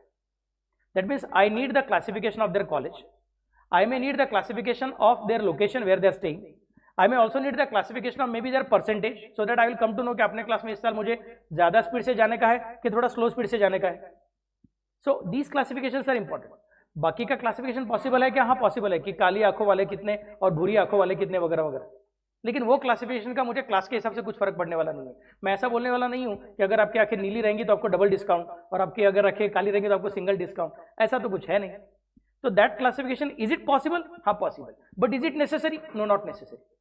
समझा मैं कैसे बोल रहा हूं? वैसे ही कॉस्ट को हम लोग अलग अलग क्लासिफिकेशन कर सकते हैं, बट उसमें से जो 3 क्लासिफिकेशन आपके सामने नजर आ रहे हैं, एक है on the basis of nature, दूसरा है on the basis of function और तीसरा है on the basis of behaviour. These are the 3 classifications which are most important because they help us to consider our 3 questions: cost estimation, cost control and cost reduction. ये अपना 3 objective था। ये 3 objective को पूरा करने के लिए ये 3 क्लासिफिकेशन काफी है। इसके अलावा आप कॉस्ट को और कई तरीके से क्लासिफाई कर सकते हो, बट उसका जरूरत नहीं। समझा मैं कैसे बोल रहा हूँ? तो सबसे पहले कौन देखना है अपने को? On the basis of nature. On the basis of nature अगर मैं देखने को जाऊंगा तो cost can be classified into 2 categories, direct and indirect. This is somewhat easy for you to understand because probably you have already studied it in your 11th standard. Trading account जब बनाने को गए, प्रॉफिट एंड लॉस अकाउंट बनाने को गए, तो direct मतलब trading account और इनडायरेक्ट मतलब P&L अकाउंट। तो same logic applies here also, direct and indirect. But यहाँ पे मैं क्या बोलता हूँ, anything which is directly related to production that will come in the direct cost, and everything which is indirectly related to production or related to sales that will be considered as indirect cost. So sales वाला खर्चा by default indirect में जाता है और production वाला भी खर्चे का 2 पार्ट हो जाता है, मैन्युफैक्चरिंग वाले खर्चे के भी 2 पार्ट हो जाते हैं, एक डायरेक्टली रिलेटेड टू प्रोडक्शन और दूसरा indirectly related to production. Indirectly वाला रहेगा तो फिर से बरो सेल्स के साथ जाके बैठ जाएगा। Then comes the next part, सबसे इंपॉर्टेंट क्लासिफिकेशन चालू हो जाएगा, उसका नाम है classification on the basis of function. This is a very very important classification. This classification is required for the purpose of cost sheet. Cost sheet जब बनता है अपना, तो उसको बनाने के वक्त हम लोग डायरेक्ट इनडायरेक्ट यूज नहीं करते, हम लोग फंक्शनल क्लासिफिकेशन यूज करते हैं। On the basis of functional classification we consider that cost can be classified into 2 categories, divided into 2 categories. First one prime cost, second one indirect cost और overheads और on cost. ये तीनों का नाम एक ही है, कोई बोलता है इनडायरेक्ट कॉस्ट, कोई बोलता है ओवरहेड्स, कोई बोलता है ऑन कॉस्ट। एक कौन है? प्राइम कॉस्ट है और एक कौन है? इनडायरेक्ट कॉस्ट है। उसी का दूसरा नाम ओवरहेड्स है, उसी का तीसरा नाम ऑन कॉस्ट है। तो सर प्राइम कॉस्ट का मतलब क्या होता है? प्राइम कॉस्ट मतलब जो नेचर के क्लासिफिकेशन में डायरेक्ट कॉस्ट कहलाया जाता है, नेचर के क्लासिफिकेशन में जिसको हम लोग प्राइम कॉस्ट कंसिडर करते हैं, सॉरी डायरेक्ट कॉस्ट कंसिडर करते हैं, उसको फंक्शन के क्लासिफिकेशन में हम लोग प्राइम कॉस्ट कंसिडर करते हैं। तो उसके अंदर जनरली हम लोग 3 अलग अलग एलिमेंट्स कंसिडर करते हैं। फॉर एग्जांपल डायरेक्ट मटेरियल, दूसरा डायरेक्ट लेबर और तीसरा direct expenses. Direct material, direct labour, direct expenses, 3 चीजें हम लोग कंसिडर करते हैं as a part of prime cost. I repeat, direct material, direct labour and direct expenses, ये 3 चीजें हमको कंसिडर करनी है as a part of prime cost. और डायरेक्ट मटेरियल मतलब क्या है? Let us take an example, अपने को टी शर्ट बनाने का है, तो इसके लिए जो कपड़ा लगेगा वो क्या बन गया? Direct material. इसको स्टिच करना पड़ता है, उसके लिए अपने को स्पेशल टाइप का वर्कर्स लगेंगे जिनको स्टिचिंग आता है बराबर से, कटिंग आता है बराबर से, तो वो क्या बन जाएंगे, डायरेक्ट लेबर बन जाएंगे। और फिर मुझे यहाँ पे एरो का वो लोगो लगाने का है, तो वो डायरेक्ट एक्सपेंसेस स्पेसिफिकली। नहीं तो ये शर्ट को मुझे कुछ स्पेशल टाइप का डाई करने का है, सॉरी, लेबर मतलब डायरेक्ट वेजेस, डायरेक्ट लेबर मतलब डायरेक्ट वेजेस। समझा मैं कैसे बोल रहा हूँ? जो टेलर का काम कर रहा था, कटिंग का काम कर रहा था, उनको जो पेमेंट किया, तो पेमेंट का नाम क्या है, वेजेस इन अकाउंटिंग, और कॉस्टिंग उसको बोलते हैं डायरेक्ट लेबर, लेबर कॉस्ट करके बोलेंगे उसको। समझा मैं कैसे बोल रहा हूँ? Then comes the next part, direct expenses का अनदर एग्जांपल अगर अपने को कंसिडर करना है तो चलो, हम लोग पूना में हैं, आज संकट चतुर्थी है, काफ़ी अच्छा दिन है, तो संकट चतुर्थी पूना मतलब गणपति बहुत इंपॉर्टेंट है, तो अगस्त महीने के आसपास गणपति आ जाएंगे, तो पेड़ और बहुत सारा अलग जगह से गणपति का यहाँ पे मूर्तियाँ बेचने को आती है। तो ऐसा सोच के देखो कि आप किसी गणपति के कारखाने में हो, गणपति का मूर्ति बनाने का जो कारखाना है वहाँ पे आप गए हो, आपको क्या लगता है हर एक गणपति का मूर्ति जो बनाते हैं वो हाथ से बनाते रहेंगे क्या, कि उसका भी कुछ साचा बनाया हुआ रहेगा, साचा फॉर्मेट रहेगा उसका, साचा रहेगा, दगड़ू शेट वाला सब, चलो सब दगड़ू शेट, सिद्धि विनायक वाला चलो सब सिद्धि विनायक, ऐसा कुछ अलग अलग रहेगा। क्लियर मैं कैसे बोल रहा हूँ? और फिर उसमें भी छोटा दगड़ू शेट, बड़ा दगड़ू शेट और बड़ा दगड़ू शेट, ऐसा कुछ अलग अलग साइज रह सकता है उसका। Are you getting the point? फिर उसके अंदर क्या वो प्लास्टर पेरिस डालेंगे, एक बार वो सूख गया तो बाद में उसको खोलेंगे, बाद में उसको भी कलरिंग वलरिंग करने का काम खत्म, मतलब काम फटाफट हो सकता है। तो मैं कहूँगा कि वो जो गणपती का फॉर्मॅट बना के रखा है, साचा बनवून ठेवलेला आहे त्याचा, that amount expenditure incurred for making that format can be called a direct expenses. फिर सर गणपति खत्म हो गए, 10 दिन अनंत चतुर्दशी हो गया, उसके बाद में नवरात्रि आने वाला है, तो दुर्गा पूजा चालू हो जाएगी। तो अपना केपी में वाला सब उधर बंगाल क्या बोलते हैं, बंगाल मित्र मंडल वाला सब रहता है, तो उनका वहाँ पे बड़ा बड़ा दुर्गा का आइडल्स रहता है। अगर आप कोरेगांव के एरिया में जाओगे तो वहाँ पे बहुत सारा बंगाली मित्र मंडल है। तो जैसे यहाँ पे अपने को कोथरूड और ये सब साइड में गणपति मंडल बड़ा ज़्यादा है, वैसा वहाँ पे आपको दुर्गा माता का सब अलग अलग चीज़ें दिखेगी, तो उनको भी आइडल बनाने का है। गणपति का फॉर्मेट यूज करके हम दुर्गा माता का आइडल नहीं बना सकते, उसके लिए अपने को अलग फॉर्मेट बनाना पड़ेगा। समझ में कैसे बोल रहा हूँ? तो इसका मतलब क्या हो गया, वो फॉर्मेट का जो खर्चा है that can be called as the खर्चा ऑफ डायरेक्ट एक्सपेंसेस, उसी चीज के लिए आया है, बाकी किसी चीज के लिए काम का नहीं। समझ में कैसे बोल रहा हूँ? So direct material, direct labour मतलब direct wages and direct expenses. Sir लेकिन वो वर्कर लोग ठीक से काम कर रहे हैं कि नहीं कर रहे हैं, वो देखने के लिए अपने को सुपरवाइजर लगता है। मैं बोलूँगा हाँ। सर सुपरवाइजर फ्री में काम नहीं करेगा, मैं बोलूँगा हाँ। तो सर सुपरवाइजर की वेजेस को क्या कंसिडर करें, मैं बोलूँगा नहीं रहेगा, लेकिन सुपरवाइजर का wages should be considered as indirect cost, overheads, on cost, it should not be considered as direct labour, it should be considered as indirect labour, क्योंकि वो डायरेक्टली प्रोडक्शन एक्टिविटी में भाग नहीं लेता है। वो एक गणपति को लेकर बैठा ऐसा नहीं है, वो सब वर्कर्स को मॉनिटर कर रहा है क्या करने का क्या नहीं करने का। समझने में कैसे बोल रहा हूँ? तो वो इनडायरेक्ट कॉस्ट में चला गया, वो डायरेक्ट कॉस्ट में नहीं गया। डायरेक्ट मतलब उसके लिए जो खर्चा हो गया that will be considered direct cost, और सबके लिए जो खर्चा हो गया उसको मैं कहूंगा इनडायरेक्ट कॉस्ट। समझने में कैसे बोल रहा हूँ? सो इसका मतलब क्या हो गया कि सुपरवाइजर का जो सैलरी है वो सभी वर्कर्स के सिर के ऊपर से डालने वाले हैं हम लोग, ओवर हेड्स। समझने में कैसे बोल रहा हूं? तो कोई बोलता है इनडायरेक्ट कॉस्ट, कोई बोलता है ओवरहेड्स। वो फैक्ट्री का रेंट रहेगा, उस फैक्ट्री में हम लोग छोटा गणपति, बड़ा गणपति, मीडियम साइज गणपति, नाचने वाला गणपति, बैठने वाला गणपति, ऐसा अलग अलग गणपति बनाए, सभी गणपति के मूर्तियों के ऊपर फैक्ट्री का रेंट ट्रांसफर करने का है। तो सभी गणपति का मटेरियल मतलब डायरेक्ट मटेरियल, सभी गणपति का जो अलग अलग, कोई नीला कलर का गणपति बनाया तो ब्लू कलर डायरेक्ट मटेरियल में चला गया। समझने में कैसे बोल रहा हूँ?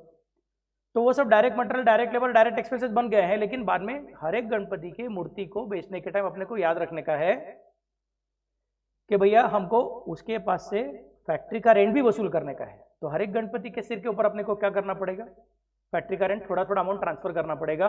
तो एंटायर प्रोडक्शन का कॉस्ट के ऊपर हम लोग ये एक्स्ट्रा कॉस्ट ऐड करने वाले हैं, that's why it is called as overhead और cost on cost.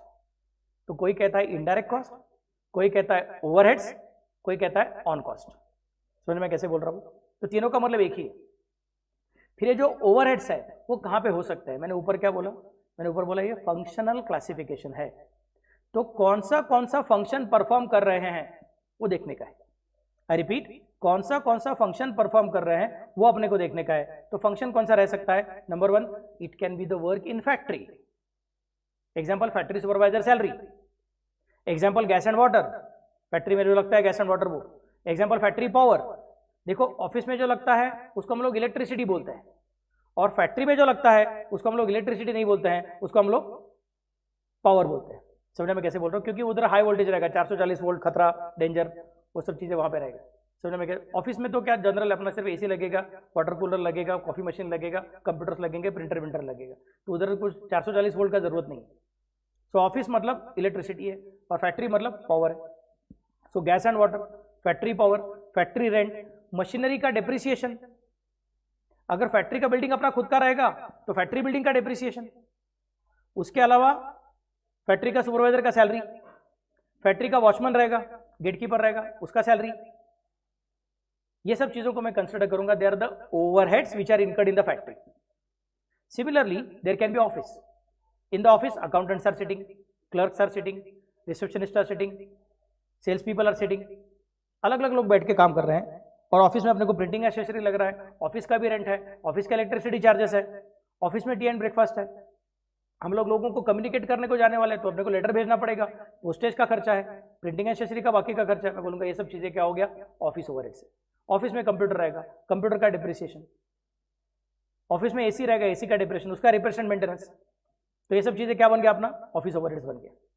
Last part कौन सा आपका, सेलिंग ओवरहेड्स, सेल्समैन का सैलरी, ऑफिस स्टाफ का सैलरी, ऑफिस ओवरहेड्स। फैक्ट्री में एक्चुअल काम करने वाले का सैलरी उसको बोलते हैं डायरेक्ट वेजेस, और फैक्ट्री में सुपरवाइज करने वाले लोग, मदद करने वाले लोग, उनको बोलेंगे फैक्ट्री ओवरहेड्स। ऑफिस में काम करने वाले सब लोग ऑफिस ओवरहेड्स। सेल्स डिपार्टमेंट में काम करने वाले लोग, sales manager, salesman, assistant sales manager, सब लोग, उनका सैलरी, उनका कमीशन, सेल्स डिपार्टमेंट का ओवरहेड्स। उनको ट्रांसपोर्ट के लिए खर्चा किया रहेगा हमने, ट्रांसपोर्टेशन अलाउंस दिया रहेगा, तो that is again selling overheads. उनका कमीशन दिया रहेगा, commission is selling overheads. Advertising का खर्चा क्या रहेगा, एडवर्टाइजिंग इज सेलिंग ओवरहेड्स। समझ मैं कैसे बोल रहा हूँ? कैरेज इनवर्ड रहेगा तो वो डायरेक्ट मटेरियल के साथ जाके बैठेगा, कैरेज आउटवर्ड रहेगा तो वो सेलिंग ओवरहेड के साथ जाके बैठेगा। क्योंकि कैरेज इनवर्ड जब तक नहीं करोगे तो मटेरियल तुम्हारे फैक्ट्री में नहीं आएगा, तो मटेरियल के कॉस्ट में ऐड हो जाता है। समझने में कैसे बोल रहा हूँ? लेकिन अगर तुम कैरेज आउटवर्ड कर रहे हो तो it will be considered as selling overhead. Got the idea what I am trying to specify? तो आई एम रिपीटिंग अगेन, हम क्या करने को जा रहे हैं, हम 3 अलग अलग ऑब्जेक्टिव लेके बैठे थे। एक का नाम क्या था, कॉस्ट एस्टिमेशन, दूसरे का नाम क्या था, कॉस्ट कंट्रोल, तीसरे का नाम क्या था, कॉस्ट रिडक्शन। ये चीजें करने के लिए अपने को सबसे पहले क्या सीखना पड़ेगा, कॉस्ट का क्लासिफिकेशन करने को सीखना पड़ेगा।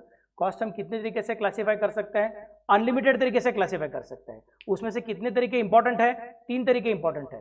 पहला कौन सा, on the basis of nature, दूसरा कौन सा, on the basis of function, तीसरा कौन सा अभी तक सिखाया नहीं, on the basis of behaviour. Nature के हिसाब से देखूंगा तो डायरेक्ट इनडायरेक्ट, और फंक्शन के हिसाब से देखूंगा तो डायरेक्ट, उसी को बोलते हैं प्राइम, और बाद में इनडायरेक्ट, उसी को बोलते हैं ऑन कॉस्ट, नहीं तो ओवरहेड्स। प्राइम कॉस्ट के अंदर 3 एलिमेंट्स है, कौन से, direct material, direct labour and direct expenses. कोई कहता है डायरेक्ट लेबर, कोई कहता है direct wages, it is one and the same, tension मत लो। उसके बाद में कौन है, ऑन कॉस्ट, नहीं तो ओवरहेड्स, नहीं तो इनडायरेक्ट एक्सपेंसेस। उसको हम क्या कंसिडर करेंगे, उसको हम बोलेंगे factory overheads, office overheads and selling overheads. उन्होंने कौन सा फंक्शन परफॉर्म किया, आई रिपीट, उन्होंने कौन सा फंक्शन परफॉर्म किया, वो फंक्शन को हम लोग कंसिडर करते हैं। That's what is called as functional classification of cost. और कॉस्ट शीट में सिर्फ फंक्शनल क्लासिफिकेशन को कंसिडर करते हैं। कुछ प्रॉब्लम से हम लोग बिहेवियरल क्लासिफिकेशन को कंसिडर करेंगे, बट वो सेपरेट पार्ट है। जनरली कॉस्ट शीट में प्रेजेंटेशन जो पार्ट है, लिखने का कैसे, तो फंक्शनल क्लासिफिकेशन इंपॉर्टेंट है। समझा मैं कैसे बोल रहा हूँ? एंड तीसरा part is called as behavioural classification. Behavioural classification का मतलब क्या होता है, जस्ट अ मिनट,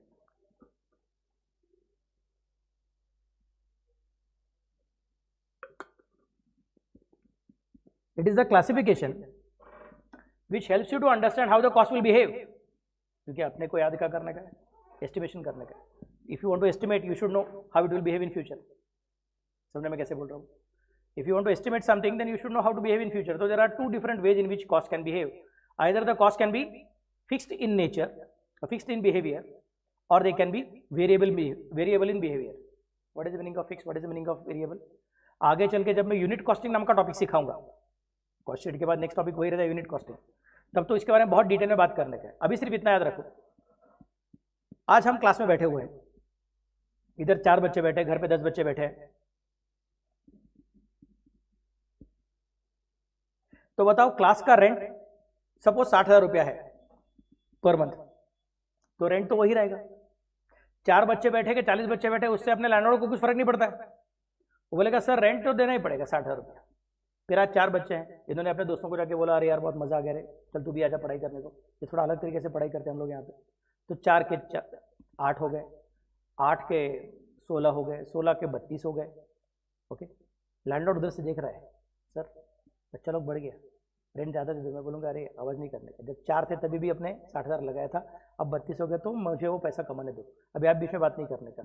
एक एक बच्चा बढ़ेगा तो रेंट बढ़ेगा, तो वो वेरिएबल रेंट हो जाएगा। बट रेंट कौन सा कॉस्ट है? फिक्स कॉस्ट है। मतलब एक एक बच्चा बढ़ता है तो भी रेंट बढ़ता नहीं है, बच्चा कम हो गया तो भी रेंट कम होता नहीं है। That means it doesn't depend upon number of units of production, it doesn't depend upon number of units of sale. That means it can be considered as fix cost. More of the units more is the cost, less are the units less is the cost. अगर ऐसा रहेगा तो मैं बोलूंगा कि generally it is a variable cost. लेकिन more are the units same is the cost, less are the units same is the cost, cost is not changing at all irrespective of the number of units. In that case मैं कहूंगा sorry sir, अभी इसको क्या consider करना पड़ेगा, it must be called as fixed cost. समझ मैं कैसे बोल रहा हूँ? तो fixed cost and variable cost. कोई बोलेगा नहीं सर मुझे ना इकोनॉमिक्स थोड़ा सा याद है, उसमें हमको और एक सिखाया था, उसको बोलते हैं सेमी वेरिएबल कॉस्ट। आने वाला है, टेंशन मत। But ultimately semi variable cost को भी हम लोग 2 पार्ट में डिवाइड करेंगे, उसके अंदर एक रहेगा फिक्स्ड कंपोनेंट और एक रहेगा variable component. So ultimately there are only 2 nature, fixed and variable. समझा मैं कैसे बोल रहा हूँ? So I am repeating for the last time, what have we decided? We have decided that हमारे पास बुक कीपिंग एंड अकाउंटेंसी नाम का एक अच्छा सब्जेक्ट था, but that subject was catering to only one need. It was giving us the report of what has happened. It was basically reporting to the outsiders. It was reporting to the shareholders. It was reporting to the bankers. It was reporting to the government departments. So the aim was to tell what has happened. तो bookkeeping and accountancy कैसा है? Bookkeeping and accountancy आपके CA institute के जैसा है, जो बताएगा बच्चे का फाउंडेशन कोर्स का रिजल्ट क्या लगा, बस CA इंटर का रिजल्ट क्या लगा, बस इतना ही बताएगा। लाल कलर का लाइन आया कि नहीं आया, F बोलेगा कि P बोलेगा। F मतलब फेल, P मतलब pass. That is what they are interested in. So उनका रिजल्ट मतलब वही रहेगा, बाकी कुछ नहीं।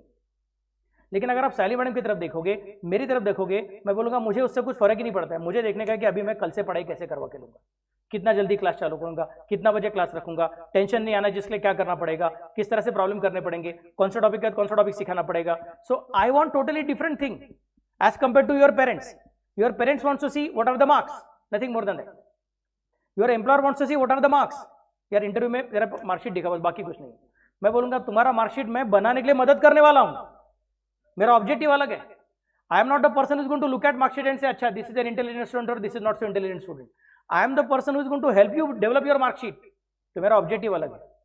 तो कॉस्ट अकाउंटेंट बोलता है सर आपको प्रॉफिट हुआ कि नहीं हुआ ये आपको अकाउंटेंट बोलेगा, लेकिन वो कब बोलेगा, अगला साल खत्म होने के बाद। मैं साल चालू होने से पहले हर डिसीजन में आपको मदद करूंगा कि ये डिसीजन कैसे लोगे तो अल्टीमेटली प्रॉफिट दिखना चालू हो जाएगा, कैसे लोगे तो अल्टीमेटली प्रॉफिट दिखना चालू हो जाएगा। तो I am looking at the future, I am not looking at the past. I am not going to look at you और help you when the year is over, I am helping you when the year is going on. समझे मैं कैसे बोल रहा हूँ? तो I am reporting to the management. This is the first point we have studied. Then we said that अच्छा फिर ठीक है तो प्रॉफिट बढ़ाने को मदद करेगा क्या? तो नहीं सर ऐसा डायरेक्टली मत बोलो, क्योंकि profit is a indirect thing. Profit is a result, it's a result of 2 different things. Equation क्या था अपना? Cost plus profit is equal to sales. तो profit is a result of 2 different things called as cost and sales. Sales is not under my control sir, वो मेरा expertise नहीं है। वो expertise किसका है? मार्केटिंग डिपार्टमेंट वालों का है। अब उनको पूछो सेल्स कैसे बढ़ाने का। एक के ऊपर एक फ्री दे, कि ज्यादा परचेस करोगे तो थोड़ा डिस्काउंट मिलेगा ऐसा बोलो, कि टूथपेस्ट के साथ टूथब्रश फ्री दे दो। वो क्या करने का आप डिसाइड करो, कि किसको ब्रांड एम्बेसडर कर लॉन्च करो। और करीना कपूर भी हमारे टूथपेस्ट से दांत ब्रश करती है, जो बताने के बाद हमको कुछ फर्क पड़ता नहीं, वो मुझे मत बताओ। So I am not going to look at sales, that is going to be told by the marketing department. I will tell you only looking at cost. फिर कॉस्ट में भी मेरा कोशिश क्या रहेगा? प्रॉफिट को बढ़ाने का मतलब कॉस्ट को कंट्रोल करने को आना चाहिए, कॉस्ट को एस्टिमेट करने को आना चाहिए, कॉस्ट को रिड्यूस करने को आना चाहिए। इसके लिए मैंने डिसाइड किया कि ठीक है फिर अभी कॉस्ट को समझ के लेता हूँ। कॉस्ट को समझने का तो उसके अलग अलग फीचर्स देखने पड़ेंगे, फीचर्स के हिसाब से कॉस्ट को क्लासीफाई करना पड़ेगा। क्लासीफाई करने को जाऊंगा तो मुझे समझ में आता है unlimited ways are there to classify the cost, but out of which only 3 ways are more than sufficient for us for understanding the cost properly. One is on the basis of nature, other is on the basis of function and last one is on the basis of behaviour. Nature के हिसाब से cost के 2 categories बन जाते हैं, एक का नाम है कौन? डायरेक्ट, दूसरे का नाम कौन है? इनडायरेक्ट। फंक्शन के हिसाब से 2 कैटेगरी बनते हैं बेसिकली, एक का नाम है प्राइम, एक का नाम है इनडायरेक्ट। कोई बोलता है इनडायरेक्ट, कोई बोलता है ओवरहेड्स, कोई बोलता है ऑन कॉस्ट।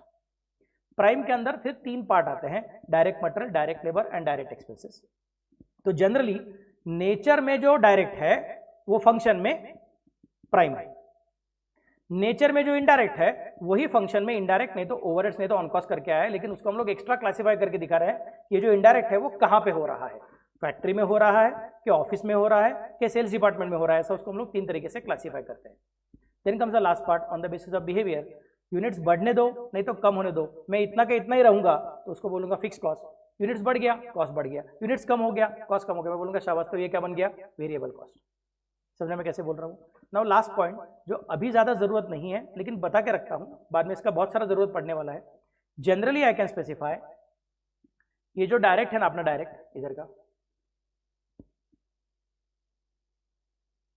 ये यहां पे गया है, डायरेक्ट मटेरियल, डायरेक्ट लेबर और डायरेक्ट एक्सपेंसेस।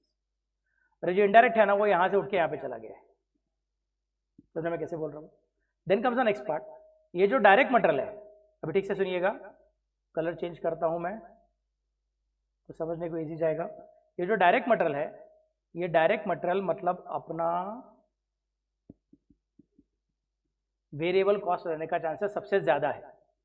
डायरेक्ट लेबर जो है वो अपना वेरिएबल कॉस्ट रहने का चांसेस सबसे ज्यादा है, और बाकी के जो सब लोग हैं डायरेक्ट एक्सपेंसेस, नहीं येलो कलर दिखेगा नहीं मेरे ख्याल से, ग्रीन कलर, डायरेक्ट एक्सपेंसेस ये फिक्स रहेंगे, फैक्ट्री ओवरहेड भी फिक्स रहेगा, ऑफिस ओवरहेड भी फिक्स रहेगा और सेलिंग ओवरहेड भी फिक्स रहेगा। ये जनरल है, मतलब if nothing is mentioned, economics में क्या बोलते थे हम लोग, ceteris paribus, okay, all other things being constant. तो यहाँ पे बोलूंगा इफ नथिंग इज मेंशन्ड, तो मैं बोलूंगा फिर डायरेक्ट मटेरियल मतलब वेरिएबल रहने का चांसेस ज्यादा है, डायरेक्ट लेबर मतलब वेरिएबल रहने का चांसेस ज्यादा है, और direct expenses, factory overheads, office overheads and selling overheads, all of them are most probably going to be fix cost if nothing is mentioned. हाँ, लेकिन प्रॉब्लम खुद ही बोलता है कि नहीं सर हमारे सेलिंग ओवरहेड्स ऐसे कि प्रोडक्ट के हिसाब से बढ़ते हैं, बोलूंगा ठीक है फिर वो वेरिएबल बन जाएंगे। If nothing is mentioned then I can safely assume कि direct material and direct labour are variable and all other cost मतलब direct expenses, factory overheads, office overheads and selling overheads are all fix cost. But sentence याद रखने का, if nothing is mentioned. Clear में कैसे बोल रहा हूँ, just let me know what is the time now. 1:30 हो गया, okay. So let us take a break, I will send another invitation. और जो अभी तक ये दिया नहीं है उन लोगों को मैं अपना गूगल फॉर्म भेजता हूँ, गूगल फॉर्म भर दीजिएगा और मुझे कल आज शाम तक मैं आपको आपकी खुद का ईमेल अकाउंट क्रिएट करके दूंगा। It will be easy for the purpose of working, okay. और अभी मैं आपको इमीडिएटली इन्विटेशन भेज दूंगा। 1:45 रिकॉर्डिंग दे दूंगा बाद में। 1:45 जो है अपना 1:45 का लेक्चर चालू होगा, 1:45 to 3:15 will be the next lecture, so take a 15 minutes break, okay. तो घर के लोग 1:45 को आ जाओ, ओके। चलो then, bye bye, take care.